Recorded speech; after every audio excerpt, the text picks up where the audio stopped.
Mateo, ang henyo, credit to the author. M2071-80.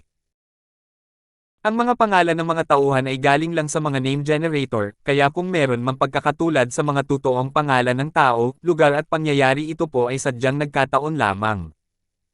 May hinihintay. Humph! Sa tingin ko nandito ka para manggulo. Hindi ka tinatanggap ng lugar na ito. Umalis ka na.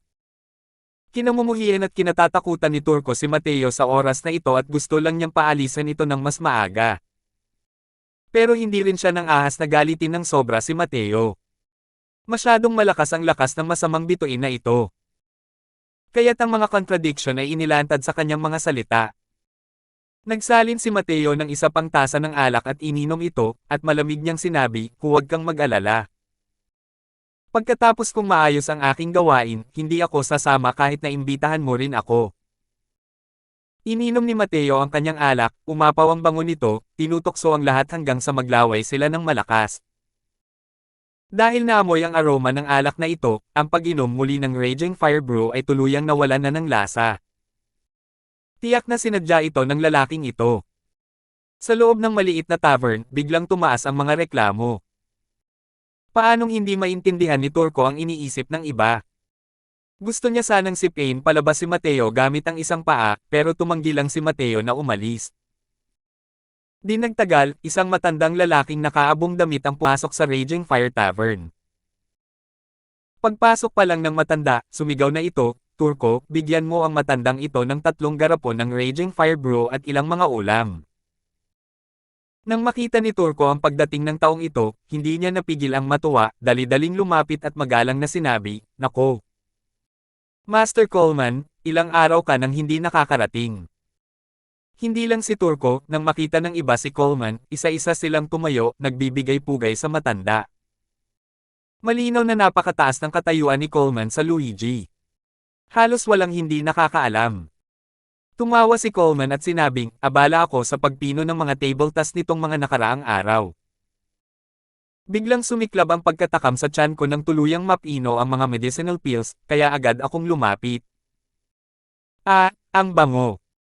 Old 2, may bagong produkto ba ang bahay ninyo? Bakit ang bango nito? Nakapagsalita pa si Coleman ng ilang pangungusap nang biglang bahagyang gumalaw ang dulo ng kanyang ilong. Isang amoy ng alak ang pumasok sa kanyang ilong na nagpapasaya sa puso at nagpapaginhawa sa isipan. Pero sa sandaling sinabi niya iyon, agad na naging pangit ang ekspresyon ng mukha ni Turco, natigilan, hindi alam kung paano sisigot. May isang mapanghimasok na tao na itinuro si Mateo at sinabing, Master Coleman, ang alak ay dala mismo ng batang iyon. Bahagyang nagulat si Coleman kay Mateo. Itinaas niya ang kanyang paa at lumapit ng nakangiti, bata, masarap ang alak na ito. Patikman mo ang matandang ito. May bahid ng tono ang kanyang mga salita na hindi nagpapahintulot ng anumang pagtatalo. Ang ibig sabihin niyan ay kailangan mong magbigay handa ka man o hindi. Nang makita ni Turco ang sitwasyon, hindi niya maiwasang matuwa sa kanyang puso. Hindi ka ba nagyayabang, punk? Ngayong dumating si Master Coleman para humingi ng alak, tingnan mo kung hindi ka pa rin magbibigay. Hindi itinaas ni Mateo ang kanyang ulo. Uminom muli ng isang tasa ng Sunshine Glow ng mag-isa, ibinuka niya ang kanyang bibig at walang pakialam na sinabi, ikaw si Coleman. Kumunat ang noo ni Coleman, medyo natutuwa sa saloobin ni Mateo sa kanyang puso habang sinabi niya sa isang seryosong boses, tama. Ang matandang ito ay si Coleman. Bata, ang alak na ito. Nasa kalagitnaan na siya ng pagsasalita nang biglang kumuha si Mateo ng isang challenge letter at inilagay ito sa mesa sa harap niya. Sulat ng hamon. Nagulat si Coleman at hindi napigil ang matawa habang sinasabi, Brat, gusto mong hamanin ang matandang ito. Kilala mo ba kung sino ang matandang ito? Nagulat naman ang iba sa sinabi ni Phil, baliw ba ang batang ito? Saan kaya nanggaling ang batang ito? Baka nababaliw na siya. Si Master Coleman ang nangungunang tatlong may ranggong 6-star alchemy god ng ating Luigi. Siya, ang mayabang na batang ito, ay talagang gustong hamanin si Master Coleman. Iginagalang ang katayuan ni Master Coleman, paano siya magiging isang taong hindi kayang hamanin ng kahit sino. Nabaliw ang batang ito sa kagustuhang sumikat, di ba? Para talagang gamitin ang ganitong paraan para makakuha ng atensyon. Ah, naiintindihan ko, si Master Coleman pala ang taong hinihintay niya. Sa oras na ito, may isang taong sa wakas ay tumugon at sumigaw sa gulat. Kahit na isang putok lang ang matamaan ni Lightning Blade Wang ng isang galaw kanina, matatanggap pa rin ito ng lahat. Ngayon, sa kagustuhang hamanin si Coleman, hindi nila ito matanggap. Tutal, ang lugar na ito ang pinakahilagang step, normal lang ang madaling pag-angat ng espada at pagpatay ng mga tao. Ngunit sa pinakahilagang step, iginagalang ang katayuan ng mga alchemist. Malupit ang kapaligiran ng hilagang kanluran, manipis ang espiritual na enerhiya, hindi ito angkop para sa paglaki ng isang alchemist. Kaya naman, hanggat may isang alchemist na lumilitaw dito, ang kanilang katayuan ay magiging napakataas. Dahil ang mga martial artists dito ay talagang may mas mataas na pangangailangan sa mga medicinal pills.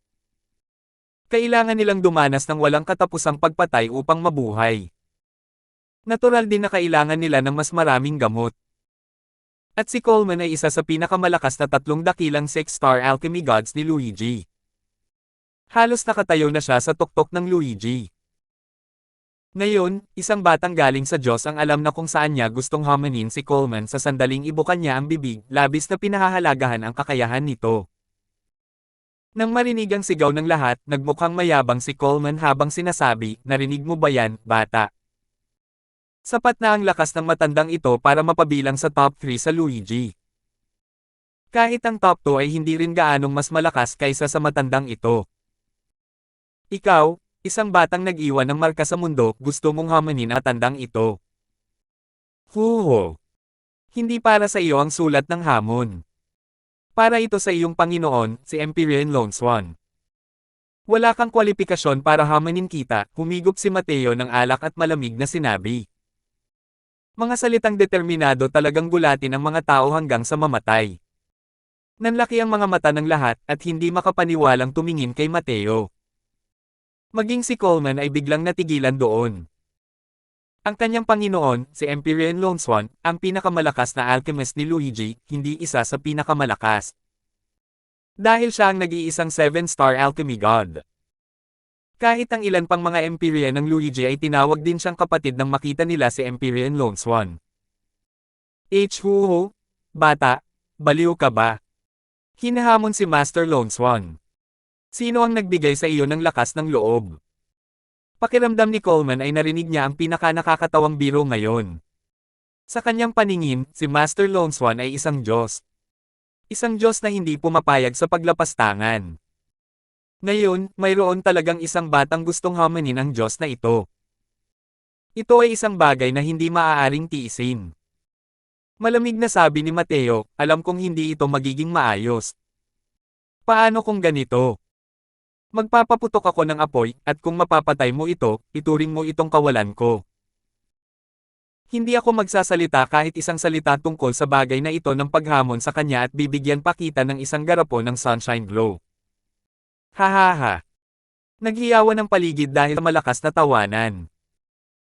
Pinagtatawanan nila ang kamangmangan ni Mateo, pinagtatawanan si Mateo dahil sa pagmamalaki niya sa sarili niyang mga kakayahan. Bahagyang naaliw ang nakita sa mga mata ni Coleman at nakangiting sinabi niya, "Bata, maaaring hindi matalo ng mga alchemist ng ating lupain sa dulong hilaga ang ibang lugar sa larangan ng mga refinement pills. Pero ang sining ng pagkontrol ng apoy, iyon ang hindi kayang tapatan ng ibang lugar." Naglalaro ka ba ng apoy sa matandang ito? Malamig na sabi ni Mateo, sabihin mo na lang oo o hindi. Malamig na sumagot si Coleman at sinabing, sige, pumapayag ang matandang ito. Kung matalo ang matandang ito, tutulungan kitang ihatid agad ang sulat ng hamon na ito. Pero kung matalo ka, ang alak na ito. Ang pinakamahalaga sa kanya ay hindi ang panalo o pagkatalo, kundi ang sikat ng araw. Masyadong mabango ang alak na ito. Casual na sinenyasan ni Mateo ang isang kamay, at isang garapon ang lumitaw sa mesa. Nang makita ng lahat ang eksenang ito, halos lumuwa ang kanilang mga mata. Ang dami pa ring sunshine glow na natatanggap ng batang ito. Maaari kayang. Ang alak na ito ay talagang ginawa ng batang ito. Hampas. Casual na pamitik ng daliri si Mateo, isang maliit na kumpol ng apoy ang lumipad patungo kay Coleman ng Pautal Util. Natawa ng may pag-aalinlangan si Coleman nang makita ang sitwasyon at sinabing, ito ba ang teknik mo sa pagkontrol ng apoy? Bata, ginagawa mo talagang palabas ang sarili mo. Pero ang sarap talaga ng alak mo. Sa gitna ng malakas na tawanan, sinenyasan ni Coleman gamit ang kanyang palad. Isang kumpol ng mapusyaw na berdeng apoy ang naging isang mabangis na tigre, at diretso itong sumugod sa dila ng apoy na tinawag ni Mateo. Nagpakita rin ng pagkadismaya ang iba. Akala pa nga nila ay magpapakita si Mateo ng isang kahangahangang pagganap. Sa huli, ito lang ang lakas na dala nito. Talagang magaling magsalita para lang mapabilib ang mga tao. Paf! Para lamang makarinig ng mahinang pagbuga sa hangin. Sa sandaling nakatagpo ng mabangis na tigreng iyon ang dila ng apoy, agad itong naglaho ng walang bakas. Natahimik ang buong lugar. 2072. Paano nangyari iyon? Natalo talaga si Master Coleman sa isang labanan ng apoy. Ang maliit at nagliliyab na apoy na iyon, na kayang durugan sa isang hampas lang, ay hindi talaga natalo ni Master Coleman. Maaari kayang ang batang ito ay talagang isang dalubhasa sa pagkontrol ng apoy na nagtatago ng malalim. Mga sigaw ng bulalas ang umalangaw-ngaw sa paligid, halatang hindi nila inaasahan na mangyayari ang ganito kabilis na mga pangyayari. Natalo pala ang magaling na alchemy master ni Luigi sa isang hindi kilalang batang lalaki. Ito lang ang kaunting kakayahan mo. Masyado mo akong binaygo, malamig na sabi ni Mateo. Nabigla si Coleman. Isang seryosong ekspresyon ang bumalatay sa kanyang mukha, at sinabi niya sa malalim na boses, napakagaling na binata, minamaliit kita. Panoorin mo ito. Pagkatapos magsalita, gumawa si Coleman ng mga selyo gamit ang dalawang kamay. Ang banal na apoy ay naging isang higanting martilyo at biglang tumama sa maliit na kumpol ng apoy. Putok. Diretso na nadurog ang higanting martilyo. Malaki ang ipinagbago ng ekspresyon ni Coleman. Sa pagkakataong ito, talagang gulat na gulat siya. Kung dati ay casual lang niya itong ginagawa, ngayon naman ay nailabas na niya ang 70% ng kanyang lakas. Hindi talaga nito kayang tiisin kahit isang suntok sa harap ng maliit at nanginginig na kumpol ng apoy na ito. Bumukas ang maliit na bibig ni Lord Ivan at bumuo ng bilog, hindi makapaniwalang nakatingin sa eksenang ito. Kuya, masyado bang minamaliit ni Master Coleman ang kalaban? Ito rin ay masyadong hindi makatotohanan, di ba? Seryoso ang ekspresyon ni Sol habang umiiling at sinabing, natatakot ako na hindi ito kasing simple ng pagmamaliit sa kalaban. Naramdaman ko rin na ang maliit na apoy na iyon ngayon ay masyadong mahina para makayanan ang bugzo ng hangin. Pero kung titingnan ito ngayon, ang apoy ay siksik na siksik. Kaya sa paningin ng mga tagalabas, hindi nila maramdaman ang temperatura at aura. Ang pamamaraan ng pagkontrol ng apoy na ito ay umabot na sa rurok ng pagiging perpekto. Hindi napigilan ni Lord Ivan ang mapatingin kay Mateo. Maaari kayang ang galit na lalaking ito ay isa palang eksperto sa pagkontrol ng apoy. Hindi naman masama sa pagkakataong ito, mas lumakas ang apoy. Pero, kulang pa rin. Kung hindi ka pa rin kumbinsido, pwede mo ulit subukan, malamig na sabi ni Mateo. Sa tingin niya, ayos pa rin naman ang paghawak niya kanina. Kumpara sa dating karang niya na walang laman, malinaw na mas maikli ito. Ang mga alchemist ng pinakahilagang step na ito ay madalas na nagpoprotekta sa katawan at naglalabas ng lamig gamit ang apoy at talagang mas malakas sila kaysa sa mga alchemist ng ibang lugar pagdating sa teknik sa pagkontrol ng apoy. Hindi pa rin sapat ang kaunting lakas na ito sa harap ni Mateo. Kailangang malaman ng isa, ang lakas niya sa alchemy ang numero 1 tao sa southern border. At ano ang isang pangunahing kasanayan ng alchemy? Natural lang na kontrolin nito ang apoy. Kung pag-uusapan ang pagkontrol ng apoy, napakalaki ng mundo, ngunit kakaunti lang talaga ang maaaring manalo kay Mateo. Bata, huwag kang mayabang. Panoorin mo itong kantang alisin mo para mapansin mo. Nagngingit-ngit si Coleman at muling kumilos. Kahit paano niya gamitin ang fire control technique, ang maliit na kumpol ng humihinang apoy na iyon ay parang isang maliit na diamante, matatag na nakatayo. Kahit 7 hanggang 8 sunod-sunod na galaw ang pinakawalan ni Coleman, wala pa ring nagawa si Coleman sa apoy. Malungkot ang kanyang mukha hanggang sa halos tumulo na ito ng tubig. Medyo nainis din si Mateo at malamig na sinabi, masyado kang mahina. Mas mabuting imbitahan mo ang iyong Panginoon na lumabas. Para gantimpalaan ka, bibigyan kita ng isang tasa ng alak. Pagkatapos magsalita, nagsalin si Mateo ng isang tasa ng alak at inihain ito sa harap ni Coleman. Agad na kumalat ang bango sa lahat ng dako. Kumurap-kurap ang ekspresyon ni Coleman, ngunit laking gulat niya nang matulasan niyang nailabas na niya ang lahat ng kanyang kakayahan at wala na talaga siyang magagawa sa maliit na kumpol ng apoy na ito. May kutob pa nga siya na kahit nandito ang kanyang Panginoon, si Empyrean Lone Swan, ay wala rin siyang magagawa rito. Pero di nagtagal, inalis niya sa isip ang ganitong katawa-tawang kaisipan. Paano ito naging posible? Ang kanyang amo ay isang 7-star alchemy god.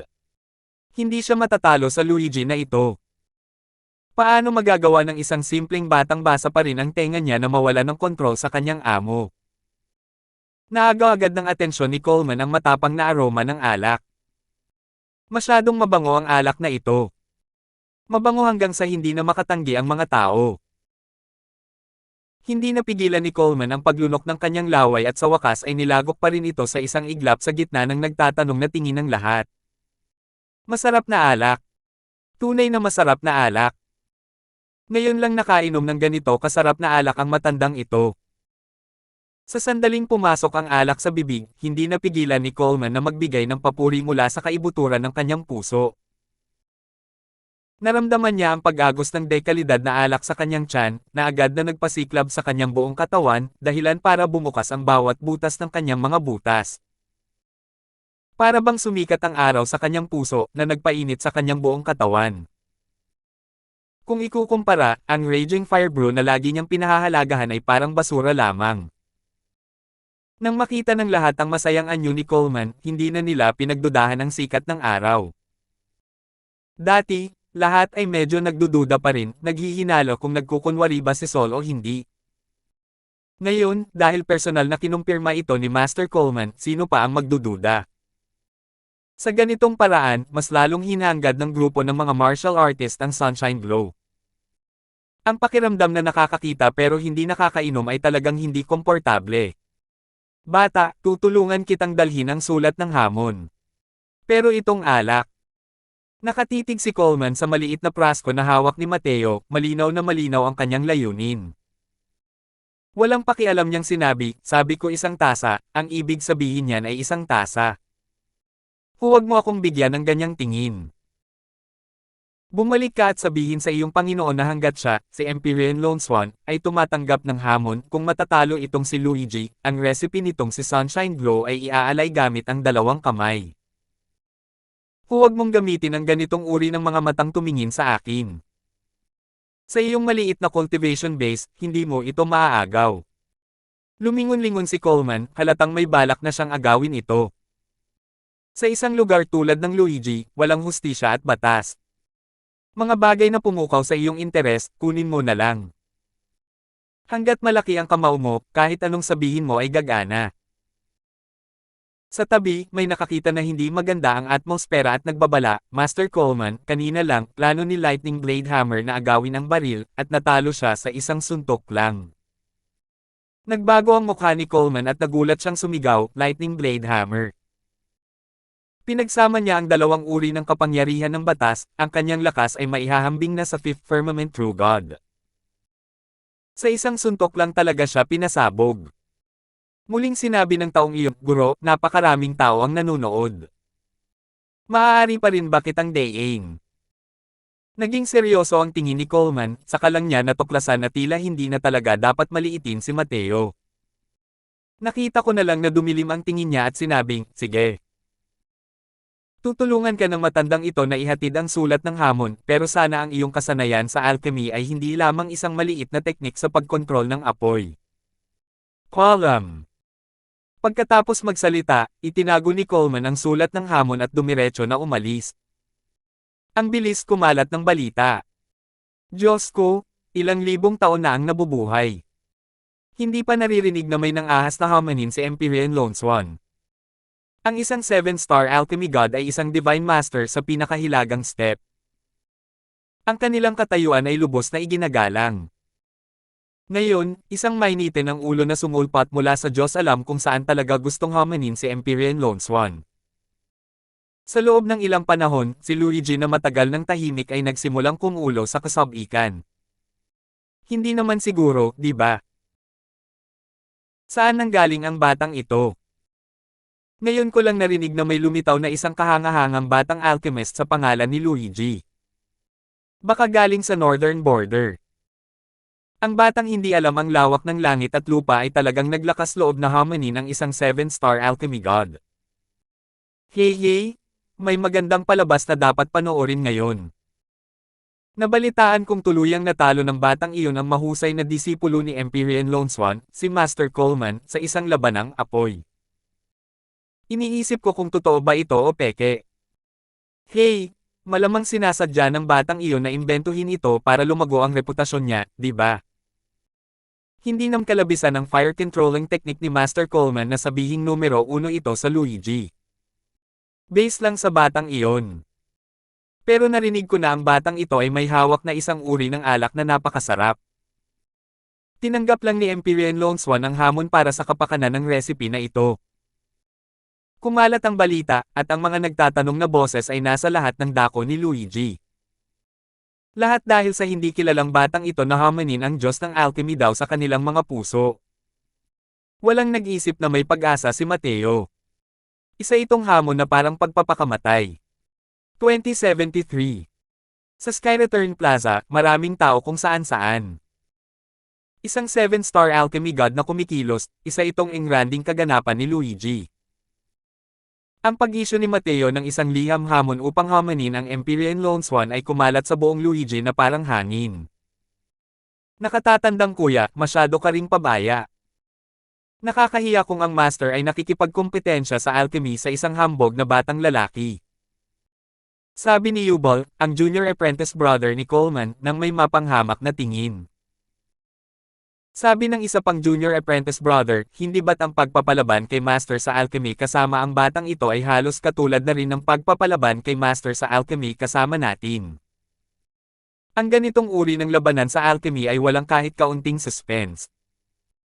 Malamig na ngumiti si Coleman at sinabing, ano ba ang alam ninyo? May hawak na recipe ng alak ang batang yan. Kapag nakuha na natin yan, siguradong kikita tayo ng malaking pera. Sa oras na iyon, ang Empyrean Dragon Jade ng North Day Assemble at ang Empyrean Junhao ng Splitwind Assemble ay kailangang yumuko bilang pagsuko kay Master. Nang marinig ito ni Yubal, naguguluhan niyang sinabi, Senior Apprentice Brother, kasing sarap ba talaga ng sinasabi mo ang alak na ito? Mukhang naalala ni Coleman ang natira niyang lasa habang sinasabi, higit pa sa masarap. Nagbabalik lang ito ng walang katapusang lasa. Senior Apprentice Brother, isang bibig lang ang ininom ko, at sa loob ng kalahating buwang ito, mainit ang buong katawan ko. Hindi ko na kailangan pang gumamit ng Divine Essence para itaboy ang lamig gamit ang Divine Fire. Masarap at nakakaiwas sa lamig, sino sa tingin mo ang makakatanggi sa kaakit-akit nito sa pinakahilagang step na ito? Nagduda ang magkapatid na apprentice. Simula nang bumalik ang panganay na senior brother mula sa Raging Fire Tavern noong huling beses, walang humpay na pinupuri ito ng kanyang bibig na para bang siya ay nagalit. Nang makita siyang laging pinag-uusapan ito araw-araw, hindi rin maiwasang maluha ang ilang taong ito. Sa mga tao sa pinakahilagang step na ito, walang sino man ang hindi mahilig uminom. Nang marinig na napakasarap nito, paanong hindi sila mag-alaw? Maliban na lang, ang mga nakainom bago ang Sunshine Glow na ito sa kasalukuyan ay sina Coleman at Sol lamang. Kung masarap ba talaga o hindi, hindi rin sila sigurado. Pero naunawaan nila sa kanilang mga puso na kung talagang ganito nga ang sinabi ni Coleman, basta't maipalaganap ang alak na ito, maaari itong lubos na kumalat sa iba't ibang teritoryo ng dulong hilaga. Nandito siya, nandito siya. Ito ba ang batang to? Ang bata pa. Sa oras na ito, biglang nagkaroon ng ingay sa karamihan. Isang katawa-tawang batang figure ang dahan-daang naglakad papunta sa entablado. Ito. Masyado pa itong bata, di ba? Parang isang maliit na bata lang, kaya niyang hamanin si Empyrean Lone Swan. Saan nanggaling ang batang ito? Nilalay lang niya ang jus-jusan sa puso ko. Bumaba ka. Nang makita ng mga tao na napakabata pa ni Mateo, agad silang sumabog sa galit, nakaramdam ng panloloko. Sa sobrang bata pa niya, malamang hindi pa niya alam kung ano ang mga medicinal pills kaya hinamon niya ang numero 1 alchemy daw ni Luigi. Biro ba ito? Dahil may nangunguna sa pag-ugong, maraming tao rin ang sumigaw, hinihiling kay Mateo na bumaba. Walang pakialam si Mateo na parang walang naririnig. Maya-maya, natural lang natatahimik ang mga lalaking ito. Nang makita ni Yubel na napakabata pa ni Mateo, natigilan din siya at may paghamak na sinabi, "Hey, isa talaga siyang hanggal na labis na minamaliit ang sarili niyang kakayahan. Napakabata pa niya at nang ahas pa siyang hamanin si Master, talagang ignorante." Pero seryosong sinabi ni Coleman, "Hindi ko alam kung gaano kahusay ang kanyang pill refinement, pero ang kanyang fire controlling technique ay tunay na napakagaling. Kung hindi ito ang kaso, bakit ko pa pipilitin si Master na kumilos? Ako na mismo ang pumihil sa kanya." Nagulat si Yubel nang marinig iyon at sinabing, "Nakatatanda kong kuya, natalo ka ba talaga sa kanya sa isang labanan ng apoy?" Bahagyang madilim ang ekspresyon ni Coleman habang tumatango siya. Hindi lubos na ng ahas si Yubel na maniwala. Likas sa kanya ang kaalaman sa teknik ni Coleman sa pagkontrol ng apoy. Kahit siya ay 1,000,000 milya ang layo kumpara sa kakayahan ni Coleman. Pero ang isang napakalakas na panganay na kapatid na lalaki ay natalo talaga sa batang ito. Maaari kayang isa talaga siyang henyo sa alchemy. Sa oras na ito, isang malakas na aura ang bumaba mula sa kalangitan. Nandito na si Empyrean Lone Swan. Salamat sa batang ito at nakita ko ang tunay na mukha ni Empyrean Lone Swan. Lord Lone Swan, turuan mo naman ng magandang aral ang punk na ito. May hiyawan sa mga tao. Ang Empyrean Lone Swan ay parang isang Diyos na nabubuhay sa kanilang mga puso. Sa pinakahilagang step na ito, isang 7-star alchemy god ang araw sa kalangitan na nagliliwanag sa mundo. Ang isang batang tulad ni Mateo na nagmamadaling hamanin si Empyrean Lone Swan ay nilalapastangan ng idolo sa kanilang mga puso. Isang matandang lalaki na nakasuot ng asul na damit ang dahan-daang lumabas mula sa kawalan. Inilibot niya ang kanyang tingin sa buong paligid, kitang-kita ang kanyang pagkamangha. Nagbibigay galang ang disipulo kay guro. Dinala ni Coleman ang grupo ng magkakapatid na apprentice at direktang lumuhod. Bahagyang tumango si Empyrean Lone Swan, at sa wakas ay napunta ang tingin kay Mateo. Hindi niya maiwasang magulat ng bahagya. Ang kabataan ni Mateo ay higit pa sa kanyang inaasahan. Ikaw ba ang Matthew na gustong hamanin ang Empyrean na ito? Nag-aalab ang mga titig ni Empyrean Lone Swan habang sinasabi niya ito. Pagkalapit niya, binigyan niya ng matinding pressure si Mateo. Maliban na lang, kalmado si Mateo sa harap ng pressure na ito, at mayroon pang ang mga palatandaan na kayang labanan ito bilang kapantay niya. Nang makita ni Empyrean Lone Swan ang sitwasyon, hindi niya maiwasang magulat sa kanyang puso. Paano niya nalaman na kahit nakaharap ni Mateo si Empyrean Pilljade, ang antas ng nakakatakot na pag-iral na iyon, ang kanyang aura ay hindi rin naman mahina kahit kaunti. Masyadong pambata ang dating ng pressure niya at may hinala pa siyang magyayabang sa harap ng isang eksperto. Ito talaga si Lawson. Malamig na sabi ni Mateo. Sinadyang magpanggap na mapagbigay si Empyrean Lone Swan habang sinasabing tunay ngang ang mga bayani ay nagmumula sa mga kabataan. Ang manggawas na lumapit at hamanin ang Empyrean ito sa murang edad, kapuri-puri ang iyong katapangan. Makakaasa ka, hindi aapihin ng Empyrean ito ang mahihina sa pamamagitan ng pagiging malakas. Maya-maya, kapag kumilos na ang Empyrean ito, tiyak na bibigyan ko ng pansin ang mga tamang limitasyon. Pumili ka ng gamot kung gayon. Parang napakadali lang para sa kanya ang labanang ito. Para lang sa mga taong nasa ibaba, ang pag-arte niya ay parang isang grandmaster.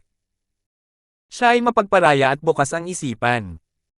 Tunay ngang karapat-dapat na maging Empyrean Lone Swan. Sa pang-iinsulto ng isang binata, hindi naman talaga siya galit at may balak pa nga siyang gabayan ito. Hey! Tingnan mo yang batang yan. Nakakainis talaga ang mga tao sa pagmamalaki niya. Sa totoo lang, paano nagkaroon ng pagmamalaki? Kalmado lang ang ekspresyon ni Mateo, iyon lang. Sa pananaw ng mga taong ito, kapag nakakita si Mateo ng isang makapangyarihang tulad ni Empyrean Lone Swan, dapat siyang maging magalang, nanginginig sa takot at kaba, na parang pagtapak sa manipis na yelo. Sa ganoong paraan lang magiging angkop para sa katayuan ni Mateo. Sumulyap si Mateo kay Empyrean Lone Swan at sinabing may kakaibang ekspresyon, gusto mo ba talagang ako ang pumili? Hindi napigilan ni Empyrean Lone Swan ang pagtawa habang sinasabi, ang Empyrean na ito ay isang 7-star alchemy god.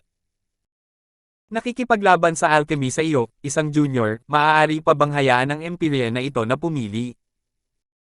Bahagyang tumango si Mateo at walang pakialam na sinabi, kung ganoon. Crimson Flame Heavenly Soul Pill kung gayon. Tumulim ang tingin ni Empyrean Lone Swan, halos mamatay sa sakal. Ang Crimson Flame Heavenly Soul Pill na ito ay isa sa mga medicinal pills na may pinakamalaking kahirapan sa mga rank 6 divine pills. Kahit pa pinino pa ito gamit ang kasalukuyan niyang lakas, hindi pa rin mataas ang antas ng tagumpay. Bukod pa rito, kahit na magtagumpay ito, hindi rin naman magiging masyadong mataas ang grado.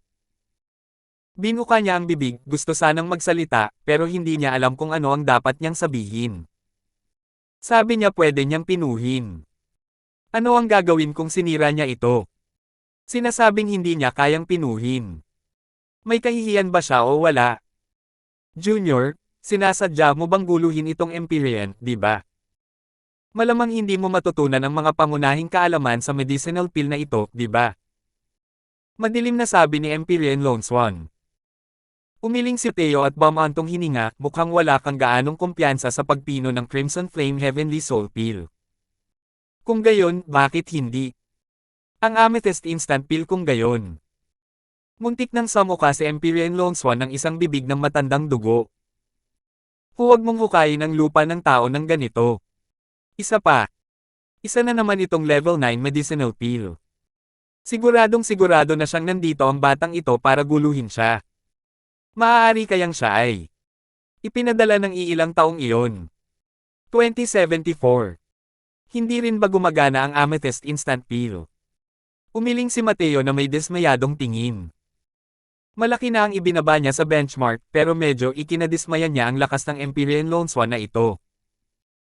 Sa pagtingin sa hitsura ng kabilang panig, naisip niya na ang kakayahang maabot ang middle stage Dao Realm ay kahanga-hanga na.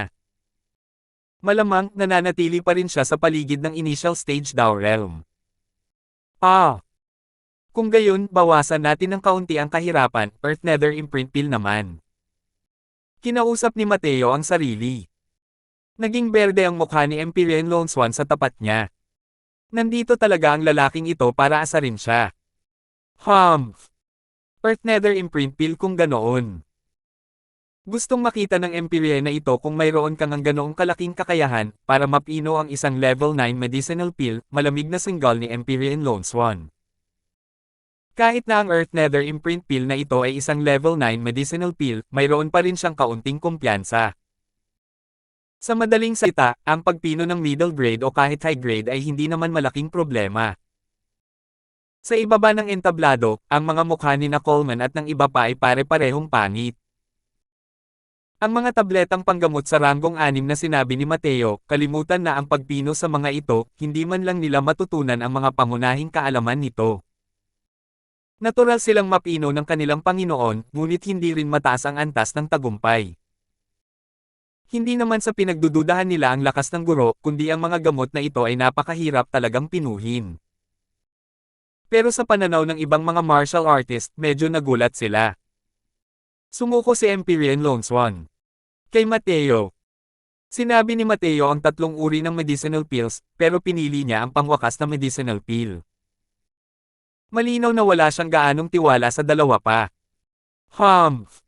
Walang kwentang tanga.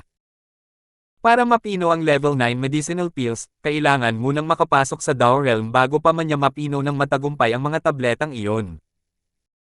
Napakabata pa niya, kaya posible kayang maging isang powerhouse siya ng Dao Realm. Malamig na ngiti ni Coleman. Humph, paano kung isa siyang powerhouse ng Dao Realm? Ang ating master ay nasa peak initial stage Dao Realm na. Kasama ang pagkakaiba sa Cultivation Realm at Soul Force, matatalo pa rin ba siya sa kanya? Tanong ni Yubal nang may mapanghamak na tingin. Sa gitna ng mga nagtatanong na boses, sinimula ng dalawang tao ang labanan ng alchemy. Sa sandaling lumabas ang aura ni Empyrean Lone Swan, lahat ay nagkagulo. Ang mga martial artist na ito ay hindi pa nakakita ng isang 7-star alchemy god na kumilos noon. Sa sandaling kumilos siya sa oras na ito, Diyos ko na lang alam kung gaano karaming beses na mas malakas kaysa sa mga katulad ni Coleman. Para sa mga martial artist na ito ay talagang kamangha-mangha. Ito ang lakas ng isang 7-star alchemy god. Kahit ang level 9 medicinal pills ay napakadali lang para kay Lord Lone Swan, di ba? Gusto talagang hamanin ng batang yan ang ganoong klaseng pag-iral, ayos lang ba ang isip niya? Hey, sa tingin ko, sadyang nandito ang batang ito para masuka ang mga tao. Sa edad niya, ang pag-alam ng mababaw na kaalaman ay mabuti na. Sa sandaling kumilos si Empyrean Lone Swan, nagbigay ito sa mga tao ng isang lubhang nakamamangha na pakiramdam. Parang ang nakikita ng lahat noon ay puro pangit na babae. Ngayon, nang biglang makakita ng isang napakagandang babae, nababaliw na ang mga tao. May mga boses nang naghihiyawan sa ibaba ng entablado, mga sigaw ng bulalas, pati na rin ang mga boses na mapanghamak kay Mateo. Hindi napigilan ni Cooper Nigel ang pag-ikot ng kanyang mga mata at walang imak na sinabi, tunay ng grupo ng mga Angus na hindi pa nakakakita ng mundo noon. Ang kaunting lakas na ito ay maaaring magpasaya sa kanila hanggang sa ganito. Nakatayo si Coleman sa tabi niya. Nang marinig iyon, galit na galit siyang nagsalita, itong kaunting lakas. Malamang hindi marunong magpino ng mga table tas ang batang yan, di ba? Tingnan mo, hindi pa nga siya nagsisimula hanggang ngayon. Tumawa si Cooper nang may pag-aalinlangan at sinabing, mabait ang aking Panginoon at binibigyan niya ang iyong Panginoon ng pagkakataong gumanap. Sa sandaling kumilos siya, madudurog ang iyong Panginoon hanggang sa mabugbog siya ng malubha. Malamig na ngumiti si Coleman at sinabing, hindi rin mababago ng pagiging maangas ang resulta. Dapat handa kayong ibigay ang recipe ng Sunshine Glow. Nakatayo si Mateo sa entablado, ang kanyang mga mata ay puno ng pagkadismaya.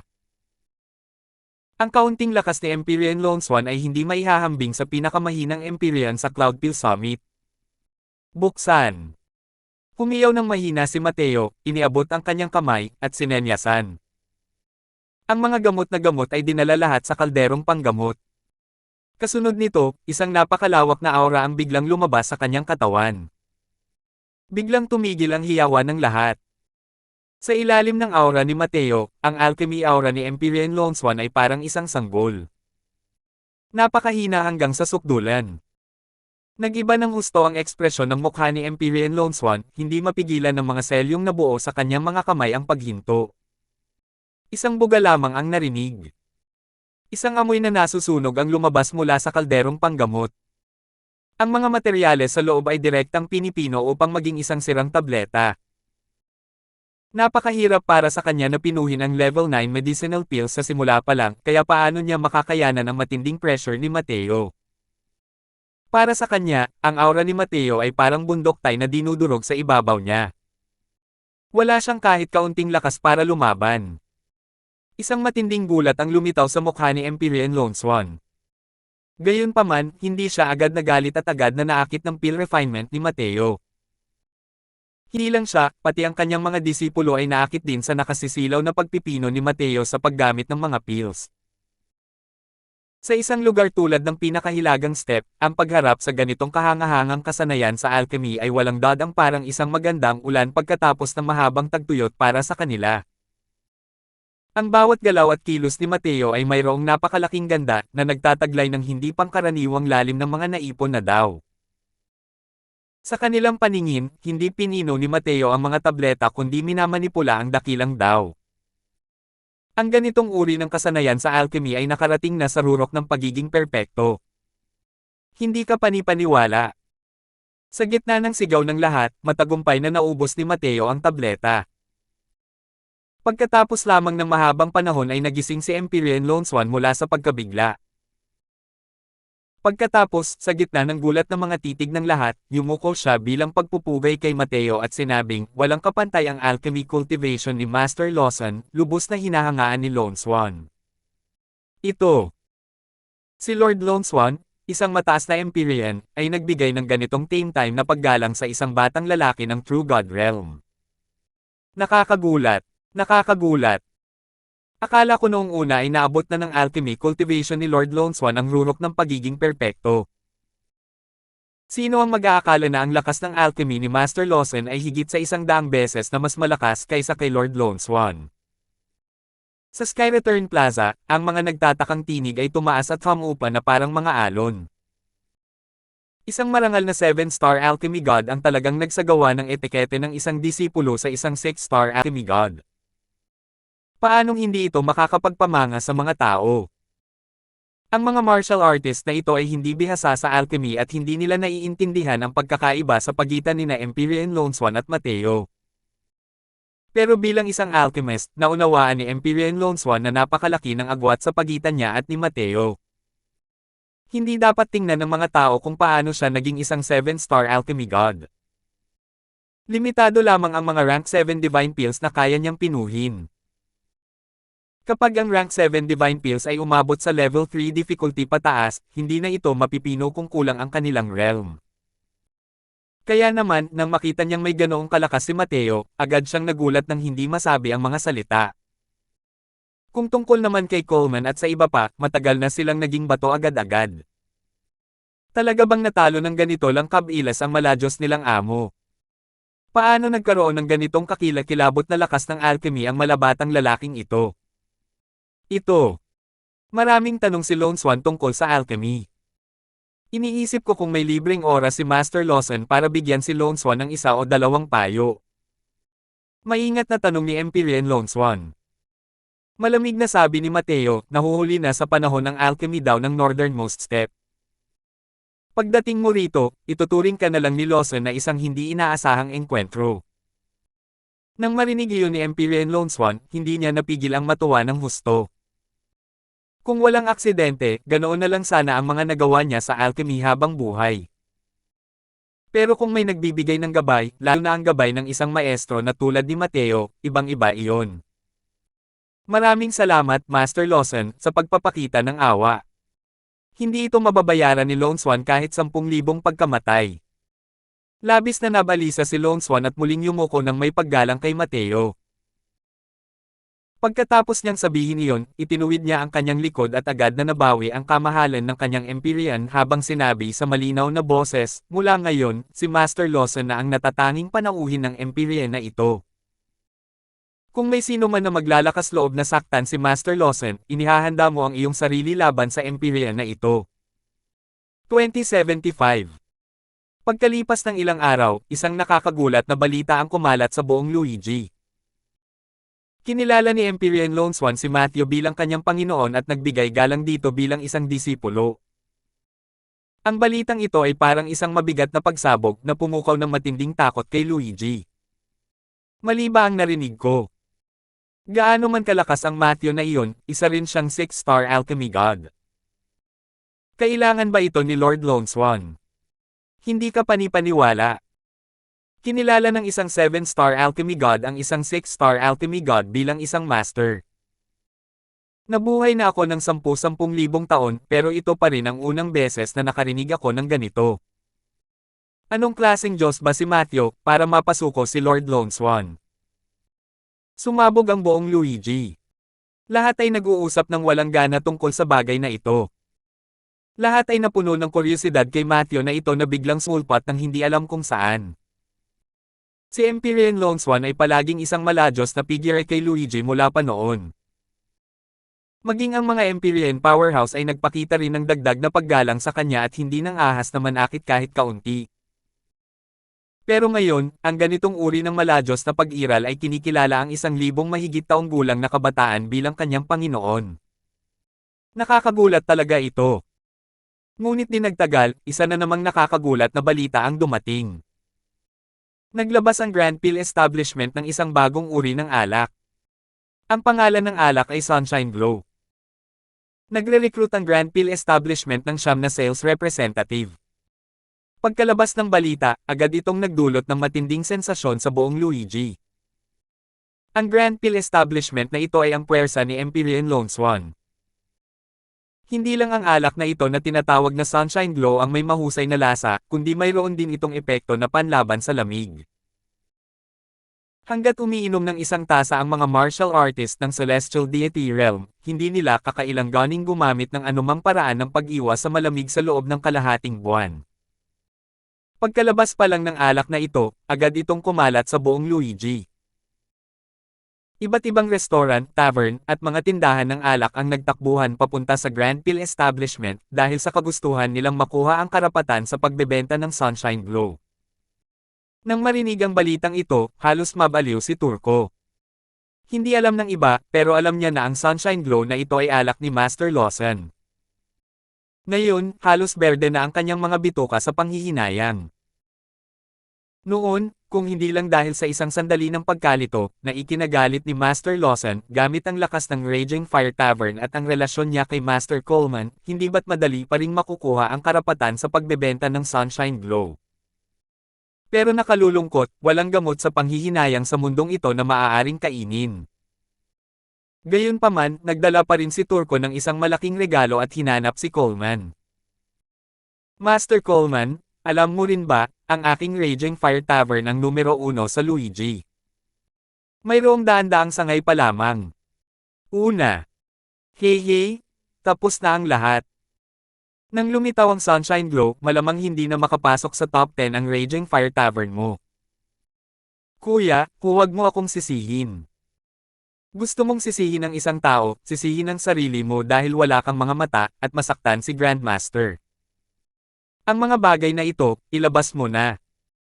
Kung alam lang ito ni Grandmaster, hindi ba niya ba mababali ang mga binti ko? Hindi pa tapos ang mga salita ni Turco at pinutol ito ni Coleman ng malamig at direktang nag-utos na paalisan ang panauhin. Pag-alis ni Turco sa Song Manor, pakiramdam niya ay naging malungkot ang buong mundo. Isang pagkakamali lang ang nagresulta sa walang hanggang pagsisisi. Noong unang panahon, ang kanyang Raging Fire Brew ay kakaiba kay Luigi. Masasabing kaya niyang ipatawag ang ulan at hangin kay Luigi. Pero ngayon, ang Raging Fire Brew ay naiwan ng walang pakialam dito sa magdamag. Tunay nga, napakabilis na napili ang siyam na magagaling na kinatawan. Paglabas pa lang ng Sunshine Glow, para itong isang malakas na hangin na dumaan, na siyang usong yon. Mahahaba ang pila sa mga tindahan ng siyam na sales representative araw-araw. Maraming martial artist ang pumila ng ilang araw at gabi para lang matikman ang maalamat na Sunshine Glow na ito. Napakasarap talaga. Nakakasama talaga ng loob ang Grand Peel Establishment sa mga tao. Pagkatapos mong inumin ang alak na ito, parang ihi ka na lang sa ibang alak. Kung mayroon akong ganitong garapon, hindi ko nakakailanganing mag-isip ng mga paraan para maiwasan ang lamig sa loob ng isang taon. Dapat lang na ang alak na ito ay nasa langit. Magandang alak. Magandang alak. Matapos lumabas ang Sunshine Glow, agad itong naging napakasikat.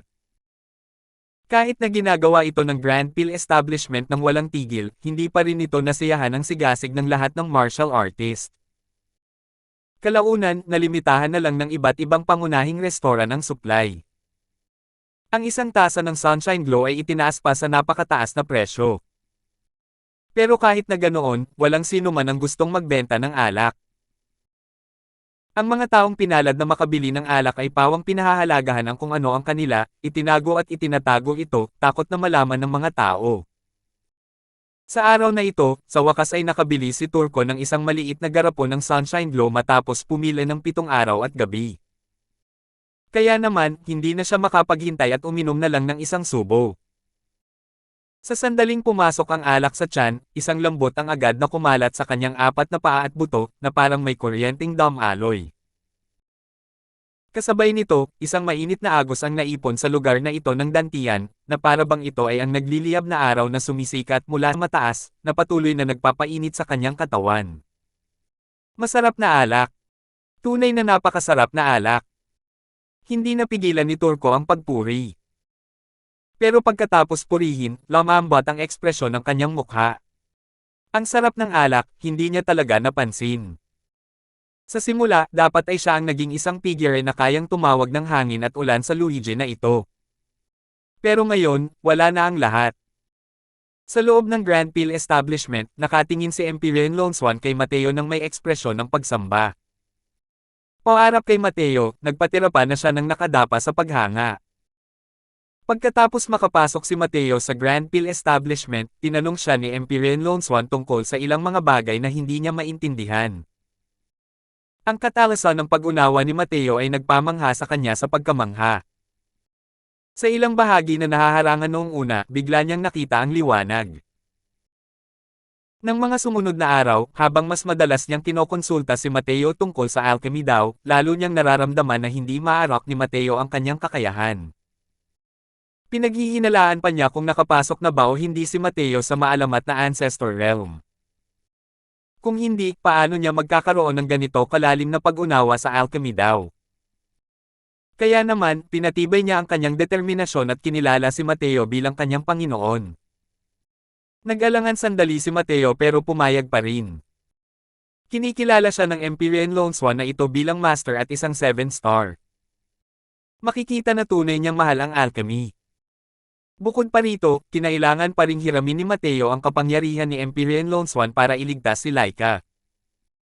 Matapos siyang kilalanin bilang kanyang disipulo, kinuha ni Mateo ang recipe ng Sunshine Glow at ibinigay ito kay Empyrean Longswan. Matapos inumin ni Empyrean Longswan ang Sunshine Glow, mas lalo siyang nakaramdam ng respeto kay Mateo mula sa kaibuturan ng kanyang puso. Gaya ng kasabihan, ang mga unang nakarating ay maaaring magturo.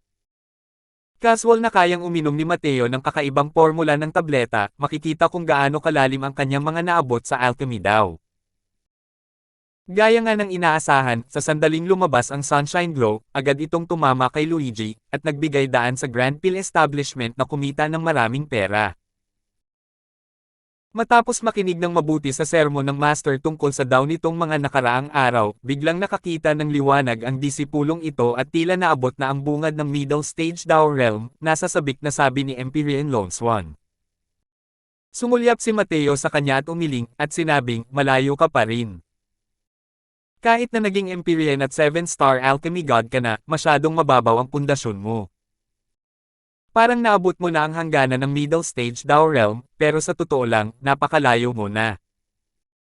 Kahit bigyan ka pa ng 1,000, 10,000 taon, baka hindi ka rin makapasok sa Middle Stage Dow Realm. Dahil itinuro ni Mateo ang daw kay Longswan nitong mga nakaraang araw, gulat na si Mateo. Ngayon lang siya nakakita ng isang 7-star alchemy god na may ganito kababaw na pundasyon. Dahil nakapasok sa 7-star, ang Empyrean Longswan na ito ay talagang napakaswerte. Dahil nasa southern border, malamang na mas mababa pa si Empyrean Longswan kay Griffin, lalo na't pag-uusapan ng ibang 7-star alchemy gods. Nang marinig ang mukha ni Mateo, bakas din sa mukha ni Empyrean Longswan ang pagkapahiya habang sinasabi niya ng may pabago-bagong emosyon, eksakto ang sinabi ni Master. Kulang lang talaga ang mga spirit medicine sa pinakahilagang step na ito at kulang ang mga mana. Ang pagnanais na makapasok sa 7-star ay kasing hirap ng pag-akyat sa langit. Tumanggaw si Mateo at sinabing, kaya, kung gusto mong umunlad pa, huwag kang lumampas sa iyong inaasahan, kundi maging mapagpakumbaba. Paulit-ulit na pumayag si Empyrean Longswan. Nag-usap sandali ang dalawa nang biglang bumukas ang bibig ni Empyrean Longswan at sinabing, Guro, narinig na po kayo ng 7 iba pang magagaling na Empyrean ni Luigi. Lahat sila ay gustong pumunta rito para magbigay pugay sa inyo. Ano po ang masasabi ninyo? 2076. Tumaas ang kilay ni Mateo, iniisip sa sarili na sa wakas ay dumating na ang bagay na hinihintay niya. Natural lang na hindi siya gumagawa ng maraming bagay para lang maipagmalaki ang kanyang kapangyarihan at gumawa ng pangalan para sa kanyang sarili. Ito ay para lang madalaw siya ng mga Empyrean na ito. Si Luigi ay mayroong 9 na dakilang Empyrean. Si Mateo, bilang isang tagalabas, na tumatakbo palapit para humingi ng tulong sa mga taong walang katwiran ay walang pinagkaiba sa isang tupang itinapon sa mga lobo. Kung gayon, ano ang makapagpapahintulot sa kanya na mapalapit sa mga Empyrean na ito? Natural lang na alchemy iyon. Dahil lubos na iginagalang ng mga Empyrean ang alchemy, hanggat ipinapakita niya ang kanyang lakas sa alchemy, hindi pa rin ba hihingi ng tulong sa kanya ang mga Empyrean ito? Bukod pa rito, ginamit din ni Mateo ang Sunshine Glow, ang pangunahing kagamitang pamatay na ito. Mas lalo siyang titingnan ng mga Empyrean na ito sa ibang paraan. Kung tungkol naman sa kagustuhan ni Empyrean Lone Swan na kilalanin siya bilang Panginoon, lumampas ito sa inaasahan ni Mateo. 8 Empyrean ang sabay-sabay na lumitaw, biglang naging mabigat ang kapaligiran sa bulwagan. Maingat na pinagalitan sila ni Coleman at ng iba pang mga disipulo, hindi man lang ng ahas na huminga ng malakas. Umupo ng tuwid si Mateo, mukhang kalmado at kalmado. Pinagmasdan ng 8 dakilang Empyrean si Mateo nang may mausisang mga mukha, halatang may bahid ng pagdududa. Hindi nila inakalang napakabata pala ng amo ni Empyrean Lone Swan. Guro, ipapakilala sa iyo ng disipulo. Ito ang Empyrean Void Sword ng Sword Star Pavilion, sabi ni Empyrean Lone Swan. Master Lawson. Sabi ni Empyrean Void Sword habang nakahawak ang mga kamay. Tumingin si Mateo, bahagyang tumango, na itinuturing na sumalubong sa Empyrean Void Sword. Kumunat ang noo ni Empyrean Void Sword, iniisip sa sarili na napaka-arrogant pala ng batang ito. Medyo nailang si Empyrean Lone Swan, pero alam niyang may malaking kakayahan si Master. Normal lang ang pagiging medyo malamig at mayabang. Kaya naman, ipinagpatuloy niya ang pagpapakilala sa iba. Ito ang Panginoon ng Ice Cloud Tower, si Empyrean Ice Cloud. Ang kanyang mga bata sa katangiang yelo ay umabot na sa tugatog ng pagiging perpekto, at ang kanyang lakas ay makapangyarihan. Ngunit ang pang-apat na ipinakilala ni Empyrean Lone Swan ay isang baeng nasa katanghaliang gulang na bahagyang nawala na ang kanyang kagwapuhan ngunit nanatili pa rin ang kanyang kaaya-ayang tindig. Sa totoo lang, simula nang pumasok siya, nasa kanya na ang atensyon ni Mateo. Sa 9 na dakilang Empyrean ni Luigi, tanging ang Empyrean Ice Cloud na ito ang isang babae. Sino kaya ito kung hindi siya? Ma'am. Pabiro pa ring tugon ni Mateo. Sumanghal ng malamig si Empyrean Ice Cloud at sinabing, medyo arrogant ka rin naman, di ba? Kami ang amo nitong si Luigi kahit ano paman. Binabati ka namin at binigyan mo kami ng ganitong ugali. Sa sandaling marinig ito ni Empyrean Lone Swan, alam niyang magiging masama ito. Hindi alam ng iba, ngunit alam niyang hindi nagmamataas ang kanyang Panginoon. Ang kanyang Panginoon ang may kumpiyansa. Paano kaya nakapasok sa kanyang mga mata ang mga ordinaryong Empyrean? Hindi lang basta-basta mayabang at malamig na ugali ang Empyrean Ice Cloud, ang matandang babaeng ito. Paano niya natitiis ang ugali ni Mateo? Tunay nga, ang ibang mga Empyrean ay pawang tahimik. Ngunit nang marating siya, nasira ito. Malinaw na alam din ng ibang mga Empyrean ang ugali ni Empyrean Ice Cloud at lahat sila ay naghihintay na siya ay tumalon palabas. Hindi lahat ay tanga. Para makilala ni Empyrean Lone Swan ang isang binata bilang kanyang Panginoon, tiyak na may mga aspeto ang binata na ito na higit pa sa iba. Kahit hindi silang lahat naniniwala, hindi rin naman sila magiging ganoon katanga para saktan ang kabilang panig. Tutal, nandito silang lahat para humingi ng gamot at hindi para maghanap ng gulo. Kapag nagalit na sila sa amo, saan sila pupunta para maghanap ng mga gamot? Tunay nga, bahagyang tumaas ang mga talukap ni Mateo at walang pakialam na sinabi, kung sa tingin ni Empyrean Ice Cloud ay mayabang ang ugali nitong si Lawson, maaari ka munang umalis. Pumunta kayong lahat dito para lang humingi ng gamot. Dahil mayroon kayong itatanong dito Lawson, kung ano man ang ugali ko, kailangan yung tiisin. Hindi ba? Nang marinig ito ng grupo ng mga Empyrean, naisip nilang lahat, napakagaling na lalaki, talagang nag-aaway. Gaano kagalang-galang ang katayuan ni Empyrean Ice Cloud sa Luigi na ito? Kailan pa siya nakaranas ng ganitong uri ng pagkakamali noon? Nakita ko lang siyang tumawa. Pagkatapos ay sinabi niya, "Uho. Napaka-arrogant naman ni Master Lawson." Iniisip ko kung ang kakayahan mo ay kasing dakila ng iyong espiritu. Sumulyap si Mateo sa kanya ng mahina at malamig na sinabi, paano magiging abot ng kaya mong sukatin ang kakayahan ko? Sinabi ko na, ang mga hindi naniniwala sa akin ay maaaring umalis. Ikaw. Tumaas ang nagyayelong kilay ni Empyrean Ice Cloud sa galit at bigla siyang napatayo. Habang nag-aalab ang galit niya, biglang dumaloy ang presyon mula sa mga Empyrean patungo kay Mateo. Gusto niya talagang kumilos. Dahil dito, nagalit din si Empyrean Lone Swan. Malamig niyang sinabi, Ice Cloud, ang pagpayag sa inyong lahat na pumasok ay parang pagmumura sa inyo ni Master. Pero hindi mo bibigyan ng ganito ang Empyrean na ito. Hindi ka tinatanggap sa lugar na ito. Umalis ka na. At saka, huwag ka nang pumunta pa rito at magmakaawa sa Empyrean na ito para sa mga gamot para sa iyong Ice Cloud Tower sa hinaharap. Matagal nang nagpatira pa si Empyrean Lone Swan nang nakadapa sa paghanga kay Mateo nitong mga nakaraang araw. Kahit isa siyang Empyrean, hindi siya kailanman magpapakitang gilas bilang isang Empyrean sa harap ni Mateo. Sino ang mag-aakalang ang Ice Cloud na ito ay hindi man lang sumuko, at talagang tinanong ang Master sa harap niya, at gusto pang umatake. Paano niya ito matitiis? Nagdilim ang ekspresyon ni Empyrean Ice Cloud. Masyadong mabangis ang galaw ni Empyrean Lone Swan.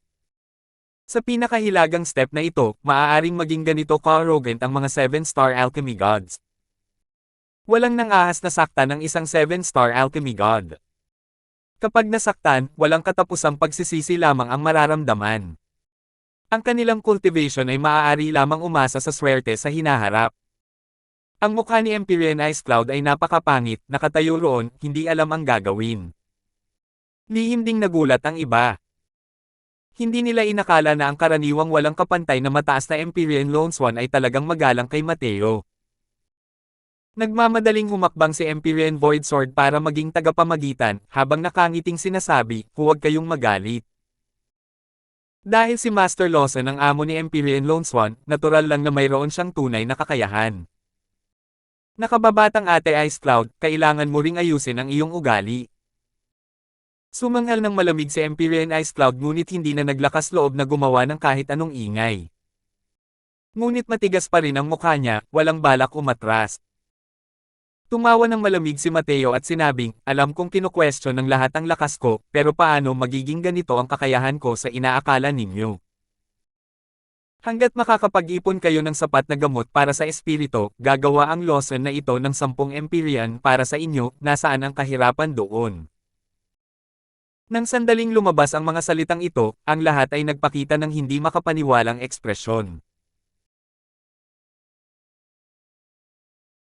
Sino sa kanila ang hindi nagpapatunay sa kanilang daw bilang mga Empyrean matapos ang makitid na pagtakas, naliligo sa madugong pagpatay sa pinakahilagang step na ito? Paano makakalikha ng mga Empyrean powerhouse ayon sa gusto mo? Mas lalong sumimangot ang mukha ni Empyrean Ice Cloud. Pero sa pagkakataong ito, natuto siyang maging matalino at ngumiti na lang ng malamig at hindi nagsalita. Hey, hindi naman ganyan ang ekspresyon ninyong lahat. Noong araw na nagkaroon ako ng alchemy battle kay Master, hindi ko binuksan ang Pogen ko. Pero alam niyo ba kung anong grado ang Master's Earth Nether Imprint Peel? Tanong ni Empyrean Lone Swan nang may malamig na ngiti. Nag-aalangan na sabi ni Empyrean Void Sword, anong grado iyon? Maaari kayang ito ay superior grade. Sabi ng isa pang Empyrean, antas langit. Huho, kayo mismo ang makakakita. Malamig na tumawa si Empyrean Lone Swan at inihagis ang isang maliit na bote kay Empyrean Void Sword. Sinalo ni Empyrean Void Sword ang bote ng gamot nang may pagtataka. Nakatitig ang lahat sa kanila na may parehong mga mausisang mukha. Kung titingnan ang hitsura ni Empyrean Lone Swan, masasabi kayang ito ay isang divine grade. Maliban na lang, mabilis nilang itinanggi ang ideyang ito. Paano ito naging posible? Ang Earth Nether Imprint Peel ay isang level 9 medicinal peel. Alam nila na ang pinakamataas na antas lamang ng pagpipino ang kayang gawin ni Empyrean Lone Swan. Kahit nakahanga-hanga ang Mateo na ito, isa lamang siyang 6-star alchemy god. Sa pinakamataas na antas, isa lamang itong peak heaven grade. Sumubok ng may banal na sentido si Empyrean Void Sword at biglang nagbago ang ekspresyon ng kanyang mukha, nakatingin kay Mateo ng may takot sa mukha, na parang nakakita ng multo. Kapatid na Void Sword, anong grado nga ba ito? Nang makita ng lahat ang ekspresyon niya, mas lalo silang na-curious. Talaga kayang maladyos ito? Itinapon ni Void Sword ang maliit na bote sa isa pang Empyrean at bumantong hininga, kapatid na Jaime, alam mo na. 2077. Ipinasa ang bote ng gamot sa mga kamay ng mga makapangyarihang Empyrean. Matapos mag-inspeksyon ng nasa unahan, tahimik lang nila itong ipinasa sa katabi, ang ekspresyon sa kanilang mga mukha ay walang kapantay na gulat. Kahit ang isang taong kasing lamig ng yelo tulad ni Empyrean Ice Cloud ay pumukaw din sa kanyang kuryusidad. Naisip niya, kaya nga bang maging banal ang medicinal pill na ito? Nakababatang Ate Ice Cloud, ikaw mismo ang tumingin. Sa 8 tao, ang mas malakas na Empyrean Red Feather ay bahagyang bumantong hininga at iniabot ang maliit na bote ng gamot kay Empyrean Ice Cloud. Tiningnan siya ni Ice Cloud ng may pagtataka, sinalo ang liit na bote na ibinato, at mapangot siyang sinabi, kahit na divine grade pa yan, hindi rin naman yan sapat para magmukhang ganito ang ekspresyon ninyong lahat, di ba? Humph! Paano kung divine grade pa yan, ito ba ang dahilan kung bakit minamaliit ninyo kami? Habang ipinapahayag niya ang kanyang pangungutya, ibinaon niya ang kanyang banal na pakiramdam sa maliit na bote. Habang nagsasalita hanggang sa huli, ang buong pangungusap niya ay natigil sa kanyang lalamunan, at naramdaman lamang niya na ang kanyang lalamunan ay walang kapantay na tuyo. Di malawak na espiritu. Antas Diyos. Paano ito posible? Nanliit ang mga mata ni Empyrean Ice Cloud, puno ng hindi makapaniwalang tingin ang kanyang mga mata. Napakalaking pildores ng banal na espiritu. Sa malawak na kalavikang ito ng pinakahilagang step, lumitaw na ba dati ang malalaking pildores ng espiritu? Hindi rin sigurado si Empyrean Ice Cloud, pero malamang hindi naman ito nangyari. Bagamat napakalawak ng northernmost step, ang mga 7-star alchemy gods na naipon ay ilan lamang din doon. Kahit na mas malakas ang kalakasan ng mga taong iyon kaysa kay Empyrean Lone Swan, hindi rin naman ito gaanong mas malakas. Kalimutan na ang pagpapapino sa kanila ng malalaking Spirit Divine Pills. Kahit ang ordinaryong Purple Spirit Divine Grade, malamang ay hindi nila ito kayang pinoin. Kahit pino, iyon din ang mga simpleng gamot na level 1 at 2. Masyadong mataas ang hirap ng level 9 medicinal pills para sa kanila. Pero ang binatang ito sa harap nila ay talagang pinino ang isang malawak na Spirit Divine Pill gamit ang cultivation realm ng isang 6-star alchemy god. Paano ito naging posible? Hay nako, nakababatang Ate Ice Cloud, masyado kang mapusok. Paano ang isang taong kayang igalang ng husto ang nakababatang Kuya Lone Swan ay walang kakayahan? Bahagyaring bumantong hininga si Empyrean Red Feather at sinabing, kahit anong kakayahan. Hey, si Master Lawson. Wala lang talagang kaunting kakayahan dito. Natatawang sabi ni Empyrean Void Sword. Humph! Isa ring respetadong tao ang Empyrean na ito sa pinakahilagang step na ito. Kung hindi dahil sa Master's Alchemy daw na nagpapahanga sa akin, bakit ko siya kikilalanin bilang aking Panginoon? Ice Cloud, bago ka pa pumasok, sinabi mong makikipag-usap ka ng maayos. Kaya pumayag ang Empyrean na ito.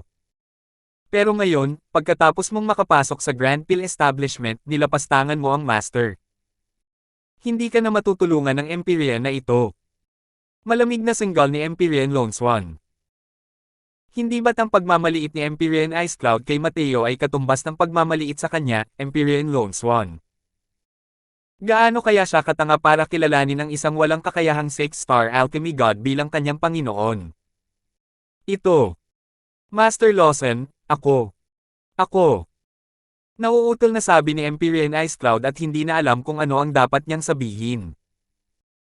Ang isang 6-star alchemy god na kayang pinuhin ang napakaraming Spirit Divine Pills ay talagang isang buhay sa Mount Ai sa pinakahilagang step na ito. Kinwestiyon niya talaga ang isang napakalaking kapangyarihan ngayon lang. Ngayon lang niya nalaman na noong sinabi ni Mateo na kaya niyang lumikha ng isang Empyrean powerhouse sa pamamagitan lamang ng isang pitik ng kanyang kamay, hindi iyon mga salitang walang kabuluhan.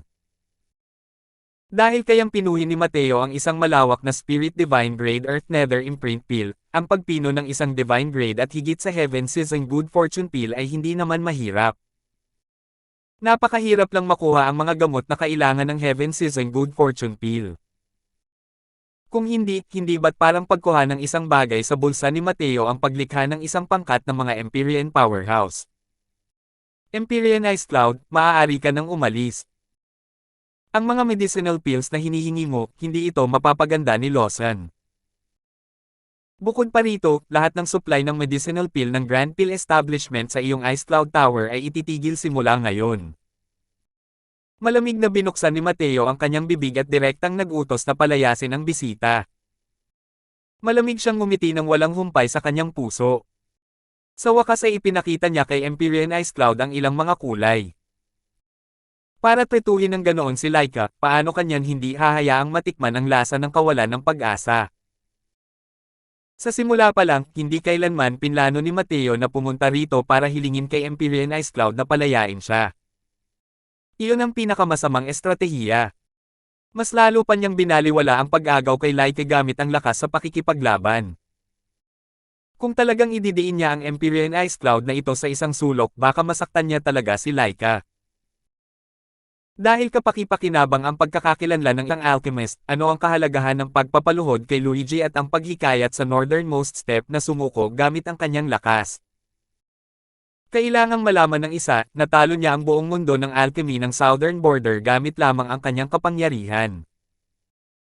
Ang plano ni Mateo ay talunin siya hanggang sa sumuko siya, at gusto rin niyang paalisan niya si Laika ng masunurin. Ikaw. Masyado ka nang nang-aapi sa mga tao. Kailan pa naranasan ni Empyrean Ice Cloud ang ganitong klaseng pagtrato? Galit na galit siya hanggang sa ang ekspresyon ng kanyang mukha ay naging parang yelo. Iniisip pa rin ni Empyrean Ice Cloud na humingi ng tawad. Sino ang mag-aakala na hindi siya binigyan ni Mateo ng pagkakataon, at direktang pinutol ang hibla ng Ice Cloud Tower? Malamig na sabi ni Mateo, sobra na ba ang pang-aapi mo sa mga tao? Ikaw lang ba ang nagdadala ng problema sa sarili mo? Hindi na makatingin si Empyrean Red Feather at nagsalita, Master Lawson, ang nakababatang kapatid na si Ice Cloud ay. Bago pa siya matapos magsalita, nanlamig ang ekspresyon ni Mateo at sinabi niya sa malamig na boses, kung may mamagitin para sa kanya, huwag ka nang pumunta sa Grand Pill Establishment para humingi ng gamot sa hinaharap. Nagbago ang mga mukha ng lahat ng mga Empyrean at wala na silang lakas ng loob na magsalita pa. Nasaksihan na nila ang lakas ni Mateo.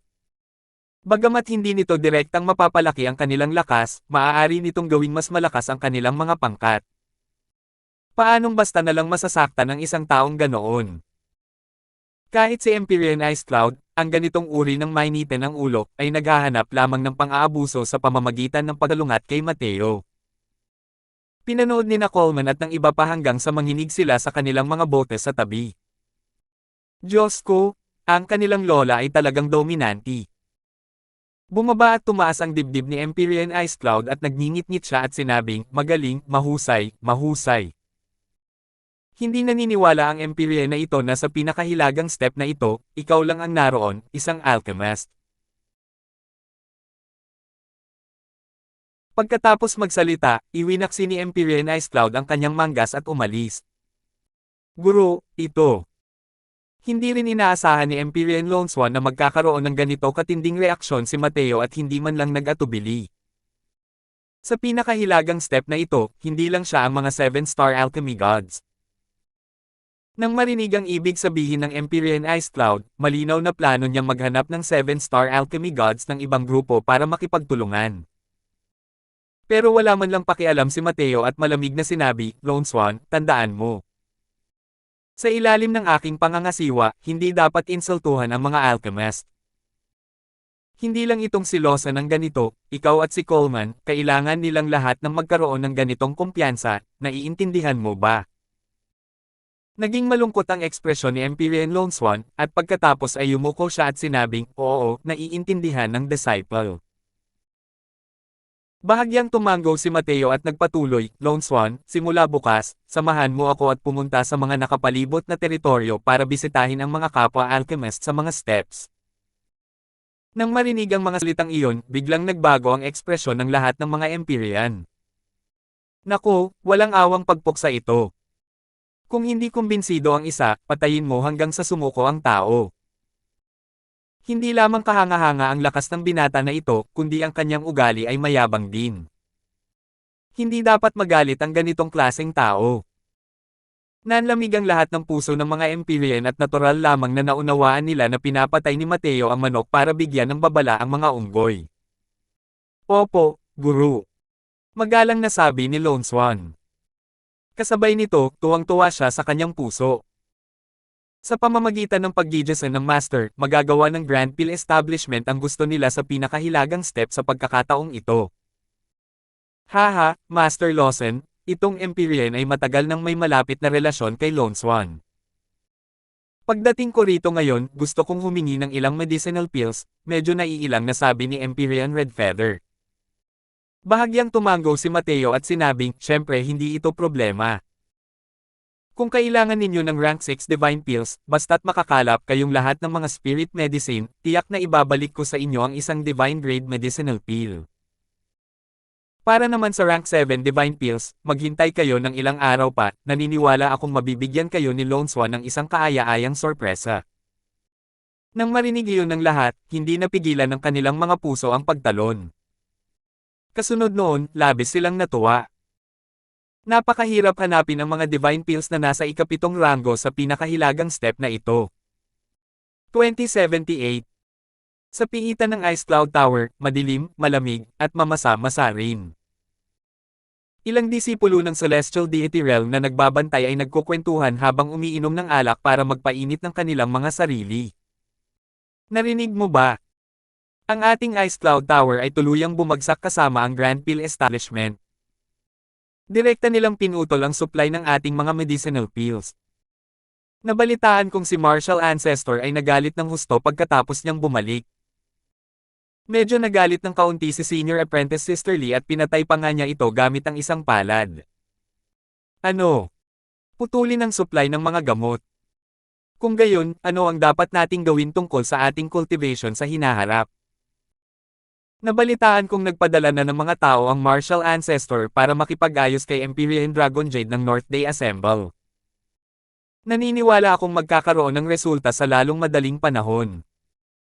Pero ang bagong Master Lawson na iyon ay talagang nakakatakot para talagang mapilitan si Empyrean Lone Swan na kilalanin siya bilang isang Master.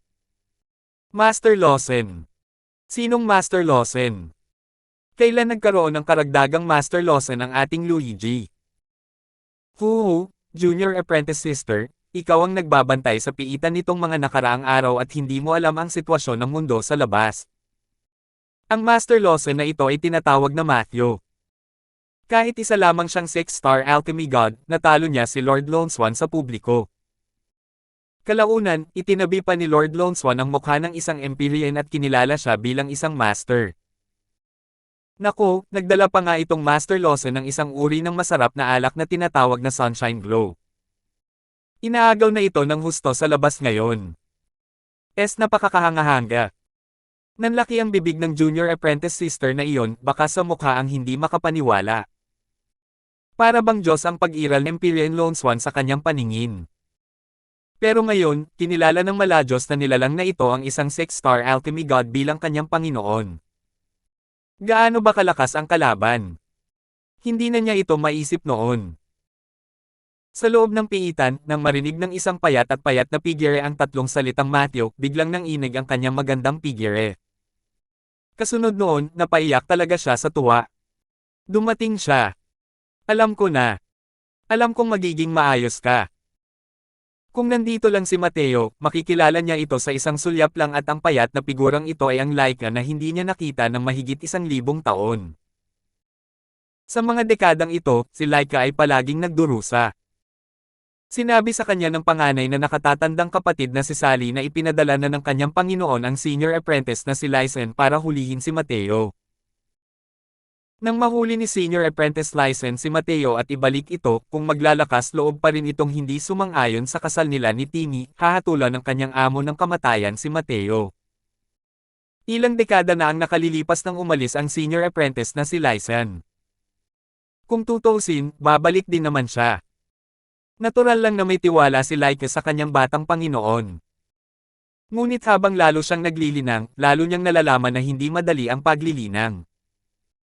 Si Senior Apprentice Lysen ay isa sa nangungunang 5 ranggo ng Luigi bilang isang late-stage True God Realm Mighty expert. Kahit nakahanga-hanga si Mateo, malamang mahirap din kalabanan si Senior Apprentice Lysen. Kaya naman, sa loob ng ilang dosenang taon, si Laika ay walang kahit isang araw kung saan siya maaaring maglinang ng mapayapa at wala ring araw kung saan siya maaaring magpahinga ng maayos. Kasalukuyan, mapatla at mapatla ang kanyang itsura. Kung nandito lang si Mateo, malamang sasakit ng husto ang puso niya. Pero kanina, ang diskusyon tungkol sa mga ikatlong henerasyon ng mga disipulo ng Ice Cloud Tower ay nagpalaki kay Laika ng labis na tuwa. Lahat ng pag-aalala sa mga dekadang ito, lahat ng pagdurusa, ay tuluyang naglaho ng walang bakas sa sandaling ito. Tunay nga, walang talo si Young Master. Dumating siya para iligtas ako. Hindi alam ng iba ang pangalang ito ni Matthew, pero paano niya hindi malalaman, Laika. Bukod pa rito, para magawang isantabi ng isang 7-star alchemy god ang kanyang pagmamataas at kilalanin ang figurang ito bilang isang master, sino kaya ito kung hindi ang kanyang batang master? Ang kasalukuyang Laika ay ipinagmamalaki, natuwa, at naantig din. Ang sakit at hinanakit ng ilang taon na ito ay matagal nang naglaho at nauwi sa wala. Lumalabas na napakagaling na pala ng kanyang kamahalan.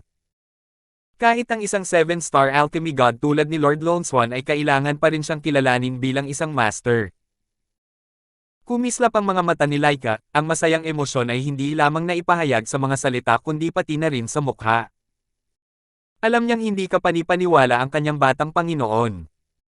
Ngunit hindi niya inaasahan na 1,000 taon na ang lumipas at ganito nakalakas ang kapangyarihan nito. Kahit ang mga makapangyarihang Empyrean ay kinailangang kilalanin siya bilang isang master. Mahusay na tiya ng Marshall. Kasalukuyang nagsasaya si Laika nang biglang may ilang boses na natataranta ang narinig niya mula sa labas. Dali-dali niyang pinigilan ang kanyang emosyon at itinago ang kanyang saya. Kahit puro si Laika, hindi naman siya tanga. Dahil nagpalit ng pangalan si Mateo at pumunta sa pinakahilagang kapatagan na ito, tiyak na may plano na siya. Kung ibibigay niya ito, hindi lang nito maaabala ang mga plano ni Mateo, maaari pa nga nitong ilagay si Mateo sa panganib. Si Sally ay ipinanganak na may masungit na mukha at may mataas at makapangyarihang anyo, na nagpapagalit sa mga tao sa sandaling makita nila siya. Pero sa Ice Cloud Tower na ito, ang kanyang seniority ang pinakamatanda at ang kanyang lakas ang pinakamalakas. Nang makita si Laika, malamig na ngumiti si Sally habang sinasabi, ang walang utang na loob mong babae, hindi mo talaga alam kung ano ang makakabuti para sa iyo. Ibinigay sa iyo ng guro ang mga pamamaraan ng paglilinang at nagbigay ng mga mapagkukunan para sa iyong paglilinang. Ngayon, hinihiling mo sa iyong gumawa ng isang maliit na bagay, nagbanta kang mamamatay. Malamig na sabi ni Laika, Senior Apprentice Sister, hindi mo na kailangang sabihin pa. Kung papalayain ni Master si Laika, kahit mamatay ako sa larangan ng digmaan, wala ring reklamo si Laika. Pero, kung ipagkakatiwala niya kay Timmy ang walang hiya na iyon, mas gugustuhin pang mamatay ni Laika kaysa sumuko. Kumunat ang noo ni Sally at may paghamak na sinabi, anong problema kay Timmy? Siya ang numero 1 tao sa mga kabataang ito sa northernmost step. Ang pagkuha ng kanyang pabor ay ang iyong kapalaran na nilinang mula sa iyong nakaraang buhay. Sabi ni Laika, Senior Apprentice Sister, hindi mo na kailangang sabihin pa. Ang mga salitang ito, nakinig na si Laika hanggang sa tumubo na ang mga kalyo ng aking mga tainga. Kung gaano kalakas ang ugali ng Timmy na iyon, naniniwala akong mas malinaw pa sa akin ang Senior Apprentice Sister na iyon. Nang makitang hindi napapansin ni Laika ang lahat, hindi napigilan ni Sally na magalit at sinabi sa seryosong boses, Humph. May pag-asa ka pa ba sa puso mo? Para sabihin ko sa iyo, ang iyong senior apprentice na si Lysen ay nagpadala na ng balita na ang iyong munting kasintahan ay nabihag na niya. 3 taon kung maikli, 5 taon kung mahaba, makakabalik sila kay Luigi. Gusto ni Sally na makita ang takot na ekspresyon mula sa mukha ni Laika, o kahit lumuhad sa lupa para magmakaawa. Pero nadismaya siya. Kung dati lang iyon, malamang nag-aalala pa rin si Laika. Ngayon, alam na ni Laika na may karagdagan kay Luigi na si Matthew. Kaya bakit siya mag-aalala? Gayunpaman, bahagyang nagbago ang kulay ng mukha ni Laika. Mabilis lang itong nakontrol, at bumalik sa isang walang pakialam na ekspresyon habang malamig na sinasabi, ganoon ba?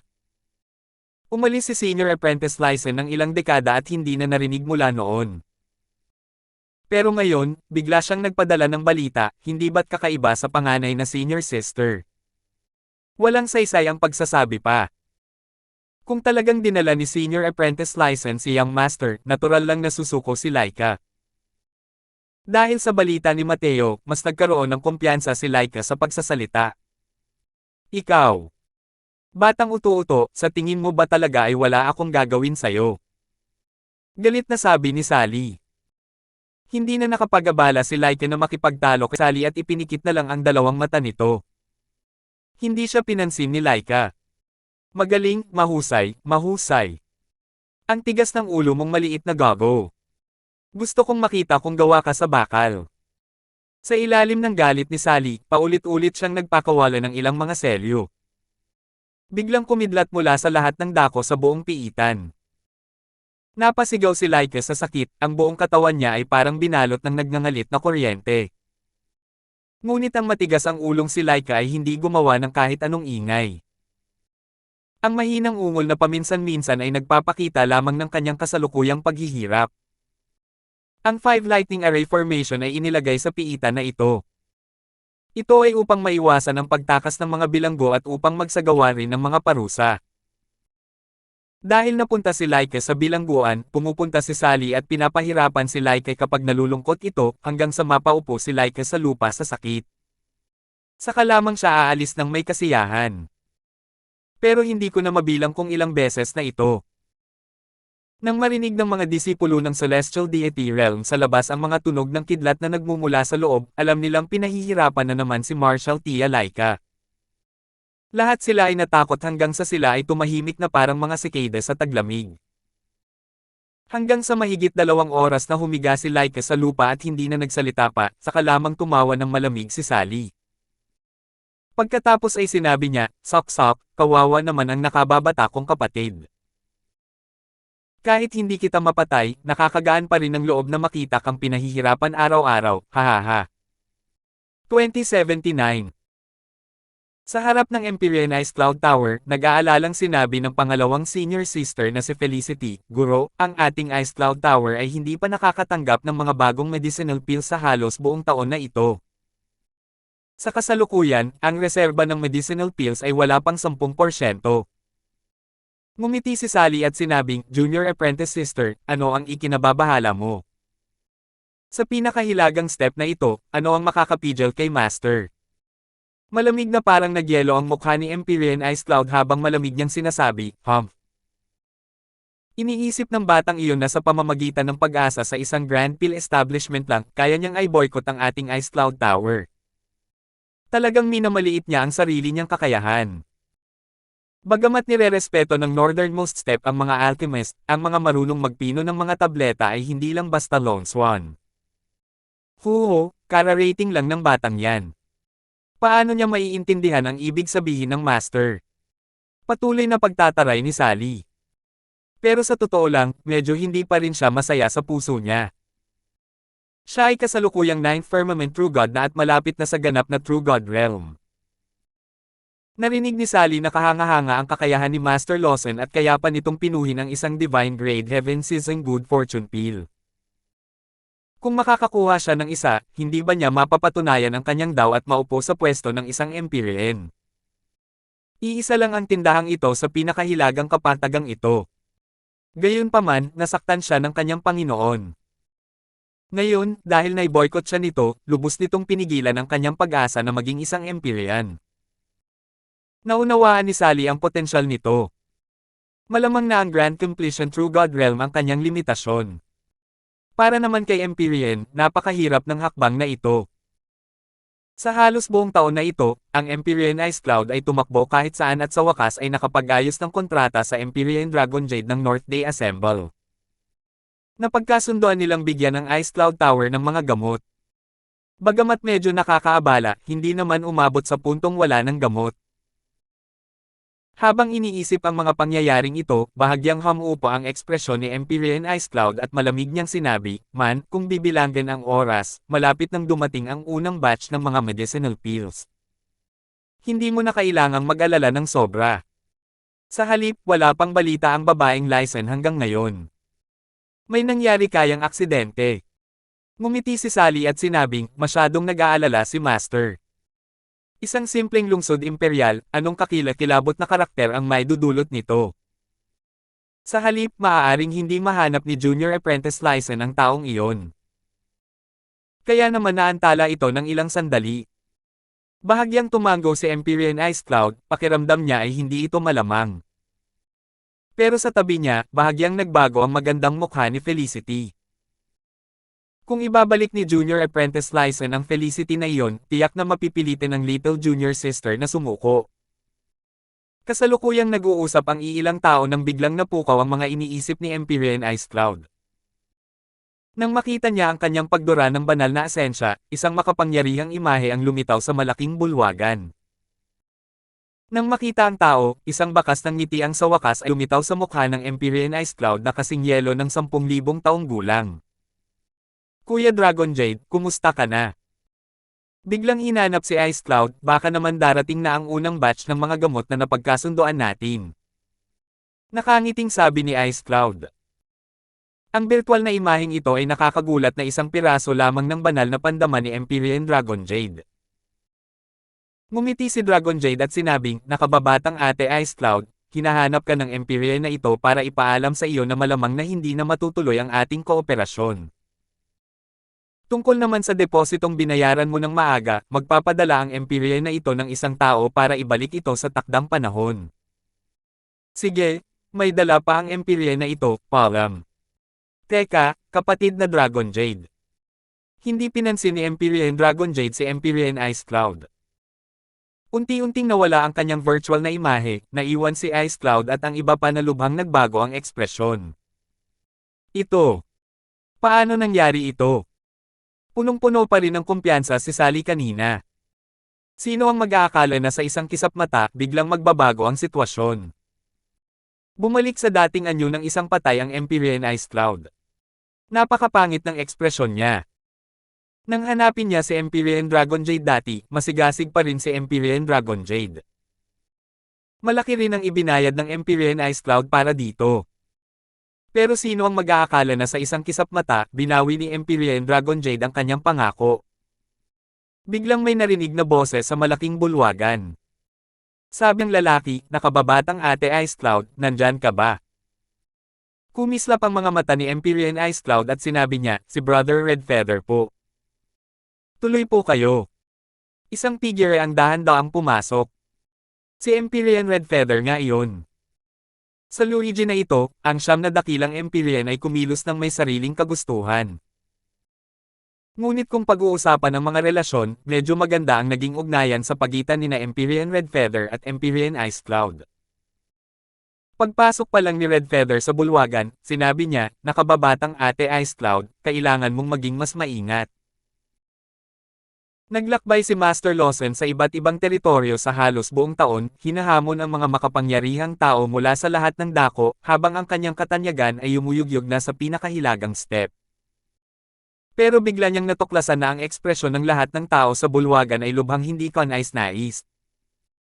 Si Empyrean Ice Cloud ay mayroon pang mukhang parang patay na abo, at hindi makapaniwala sa kanyang mukha. "Ano iyon?" Nag-aalinlangang tanong ni Empyrean Red Feather. Hindi sumagot si Ice Cloud. Humarap siya kay Felicity. Tumawa ng mapait si Felicity at sinabing, "Nahuli na si Lord Red Feather." Kanina lang, sinira ni Empyrean Dragon Jade ang kontrata at tumigil na sa pagbibigay ng mga gamot sa ating Ice Cloud Tower. Nagbago ang ekspresyon ni Empyrean Red Feather. Kasunod nito, bumantong hininga siya at sinabing, "Hay nako, nakababatang ate Ice Cloud, dapat magbago ang ugali mo. Walang kapantay ang lakas ng alchemy ng Master Lawson na ito at hindi talaga dapat masaktan." Nagnalit ang mga ngipin ni Empyrean Ice Cloud sa puot sa oras na ito. Pataas baba ang kabog ng kanyang dibdib. Halos nasa bingit na siya ng pagngangalit. Hindi ako naniniwala na ang isang 6-star alchemy god ay kayang pa ring payukirin ang northernmost step bilang pagsuko. Hahanapin ng Empyrean na ito si Empyrean Fujin ngayon din. Habang sinasabi ito ni Empyrean Ice Cloud, aalis na sana siya. Ngunit narinig niya ang mahinang pagbuntong hininga ni Empyrean Red Feather at sinabing, huli na ang lahat. Kanina lang, nagpadala ng balita ang Vast Wind Assemble na hinamon ni Matthew si Empyrean Fujin. Si Empyrean Fujin ay dumanas ng matinding pagkatalo at isinagawa ang kagandahang asal ng isang disipulo sa harap ni Matthew.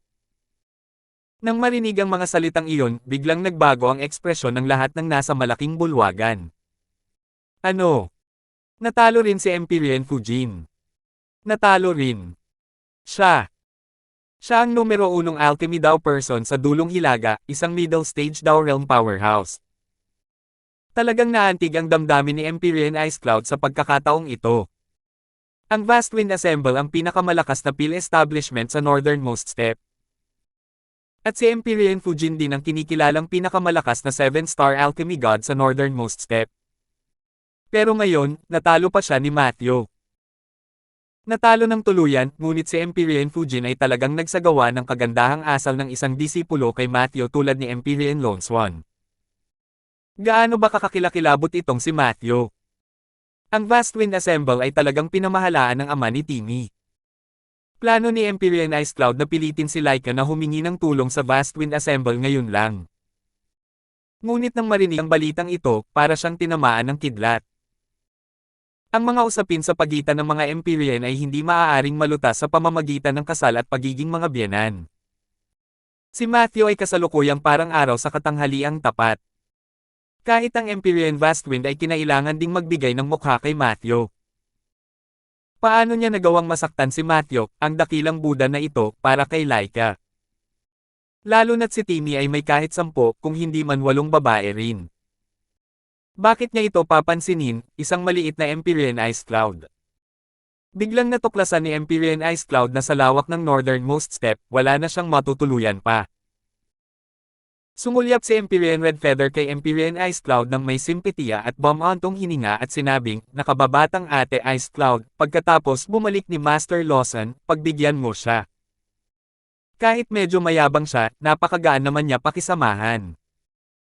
Dahil sa pakikipag-ugnayan kay Mateo nitong mga nakaraang araw, natuklasan ni Empyrean Red Feather na napakadaling kausapin si Mateo. Hanggat walang tumututol sa kanya, magbibigay pa siya ng maraming konsesyon sa pamamagitan ng mga gamot. Bukod pa rito, ang mga gamot na ginamit ni Matthew ay talagang kahanga-hanga. Humingi siya ng ilang medicinal pills, at pagkatapos ay ang mga disipulo sa ilalim niya ay talagang nakalusot sa kanilang mga cultivation realm. Paano madaling masaktan ang ganitong uri ng makapangyarihang tao? Bukod pa rito, hinagisan sila ni Mateo ng mas malaking pain, na si Empyrean Lone Swan. Sa pagkakataong ito, isinama ni Mateo si Empyrean Lone Swan upang libutin ang Dulong Hilaga. Kapag nakabalik na sila, maaaring magkaroon ng malaking pagbuti sa lakas ni Empyrean Lone Swan. 2080. Sa Grand Pill Establishment, si Empyrean Lone Swan ay lalong naging magalang sa harap ni Mateo. Sa loob ng isang taon na ito, isinama siya ni Mateo upang libutin ang mga teritoryo ng Dulong Hilaga at hinamon ang iba't ibang makapangyarihang 7-star alchemy gods. Walang kahit isang pagkatalo. Kahit ang numero 1 tao sa Dulong Hilaga, si Empyrean Fujin, ay tuluyan ding natalo kay Mateo.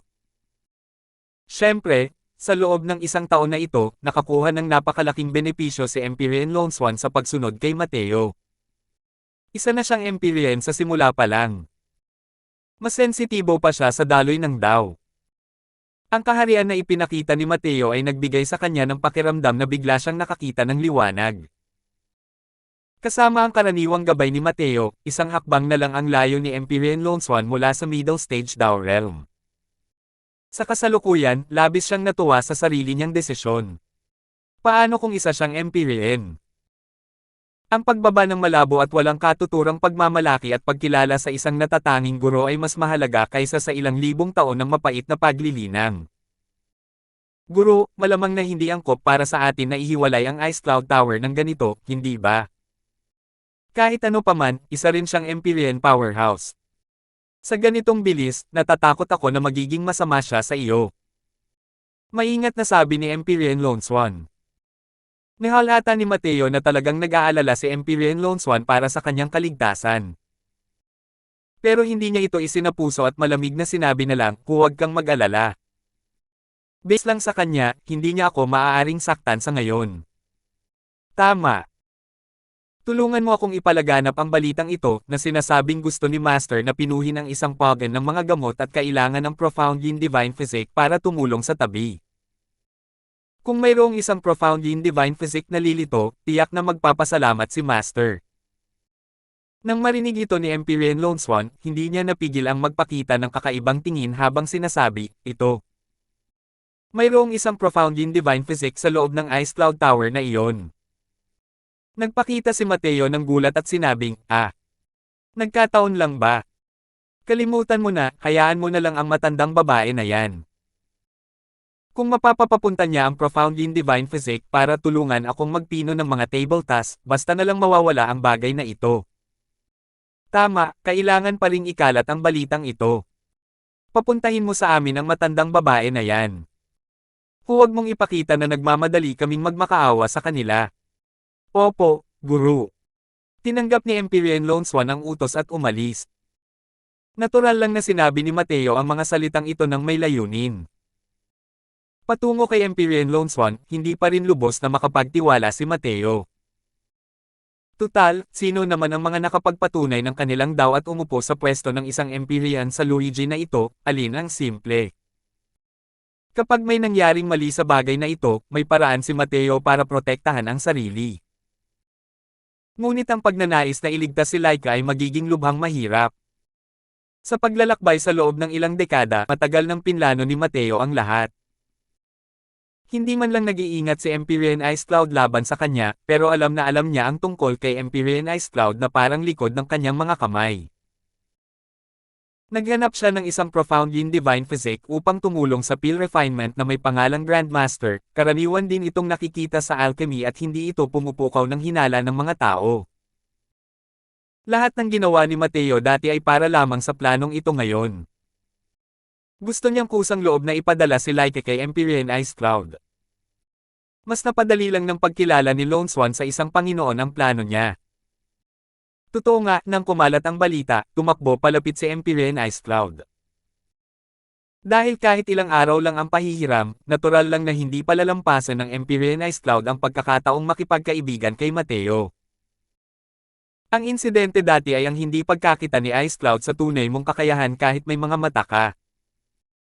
Nabalitaan ko na kailangan ni Master Lawson ang tulong ng isang profound yin divine physique sa pagpipino ng pill.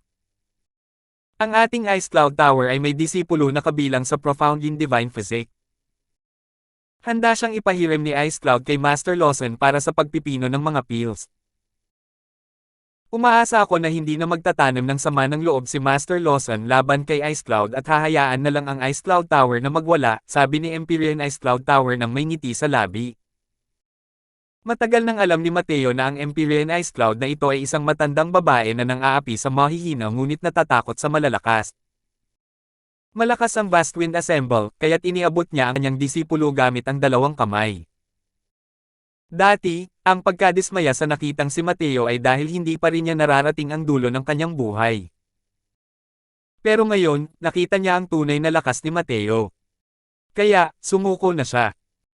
Paano pa makikita sa oras na ito ang lamig at pagmamataas mula noon? Kung hindi alam ng isa, iisipin pa nga ng isa na ang Empyrean Ice Cloud na ito ay ang ina ng kapitbahay, dahil napakabait nito. Nang makita ni Mateo ang mukha nito, nakaramdam lamang siya ng pagkasuklem. Kinilala ni Laika ang taong iyon bilang Panginoon. Tunay ngang may mga mata si Laika ngunit hindi nakakakita. Humph! Simula nang unang lumitaw itong Lawson na ito sa mundo, ngayon pa lang ako minamaliit ng mga taong tulad nito. Paano kung si Empyrean? Hindi mabilang ng Lawson na ito kung ilang Empyrean na ang nakita ko, sino ba ang hindi magalang at magalang sa Lawson na ito? Si Lord Ice Cloud lang ang tumatanggi sa Lawson na ito. Itanghal ang buong palabas. Natural lang na hindi basta-basta luluwag ang kakagat ni Mateo. Ang mga Empyrean na ito ay pawang tuso. Dahil ginampanan niya ang papel ng arrogant na ito, maging arrogant ka hanggang sa huli. Kung hahayaan niya lang ang mga bagay-bagay ng ganoon kadali, mas lalo lang itong magdudulot ng hinala sa mga tao. Kahit papaano, kailangan niyang iparamdam sa Empyrean Ice Cloud na ang mga refining pills ay panandalian lamang, hindi ito mahalaga. May kakaibang ekspresyon sa mukha ni Empyrean Ice Cloud at sinabing, tama ang sinabi ni Master Lawson. Sa totoo lang. Pagkatapos ng pangyayari noong araw na iyon, matagal na rin itong pinagsisisihan ni Ice Cloud. Iyon lang. Parang pakiramdam mo lang ay may paraan ka pa para makalabas at hindi mo na kailangang yumuko pa sa isang simpleng True God realm, di ba? Sabi ni Mateo nang may ngiti na hindi naman talaga isang ngiti. Mas lalong nahiya si Empyrean Ice Cloud nang marinig niya iyon. Bigla niyang naramdaman na kahit mayabang itong si Mateo, isa itong napakatuso at hindi siya yung tipo ng lalaking nakaseda na minamaliit ang lahat. Sa pagtingin pa lamang sa mga kilos nito sa dulong hilaga, masasabi niyang unti-unting sumusulong ang kabilang panig at pinagtibay ang sarili sa bawat hakbang hanggang sa mapilitan siya nito sa isang desperadong sitwasyon. Habang iniisip ang mga pangyayaring ito, mas lalong naging magalang si Empyrean Ice Cloud sa kanyang puso.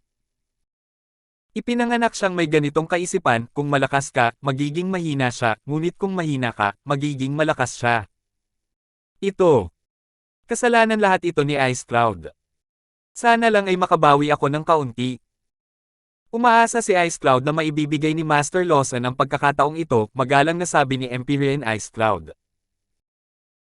Pero malamig na sinabi ni Mateo, maaari kitang bigyan ng pagkakataon, pero ang mga medicinal pills ng Ice Cloud Tower mo, ang presyo ay tataas ng 10% na mas mataas kaysa sa ibang mga paksayon. Huwag mong gamitin ang ganyang ekspresyon para tingnan ako. Ito ang parusa mo. Hindi mo iniisip na sa pamamagitan ng pagpapadala ng isang profound yin divine physique para pinuhin ang mga table tasks, mabubure ang ating alitan, hindi ba? Pagkarinig sa mga salita ni Mateo, parang gusto ni Ice Cloud na samuka ng dugo. Para sa mga pangkat ng Empyrean, ang mga gamot na ginagamit nila bawat taon ay napakalaki. Mukhang hindi kalakihan ang 10% na presyo pero kung may pan, magiging lubhang kakilakilabot. At lahat ng ito ay itinapon lang ang pera. Gayunpaman, dahil nakakabili na ng mga gamot, isa na itong malaking hakbang na nagawa. Sa totoo lang, walang masyadong pakialam si Empyrean Ice Cloud kung makakabili ba siya ng mga medicinal pills na nasa rank 5 at rank 6. Pero ang mga pildores na panggamot na nasa ikapitong ranggo na pinino ni Empyrean Lone Swan, hindi siya mabubuhay kung wala ang mga ito. Narinig na ni Ice Cloud na sa loob ng isang taong ito, ang lakas ni Empyrean Lone Swan ay lubos na lumakas. Maraming mga gamot na hindi niya napino noon, ay maaari na niyang pinoin ngayon.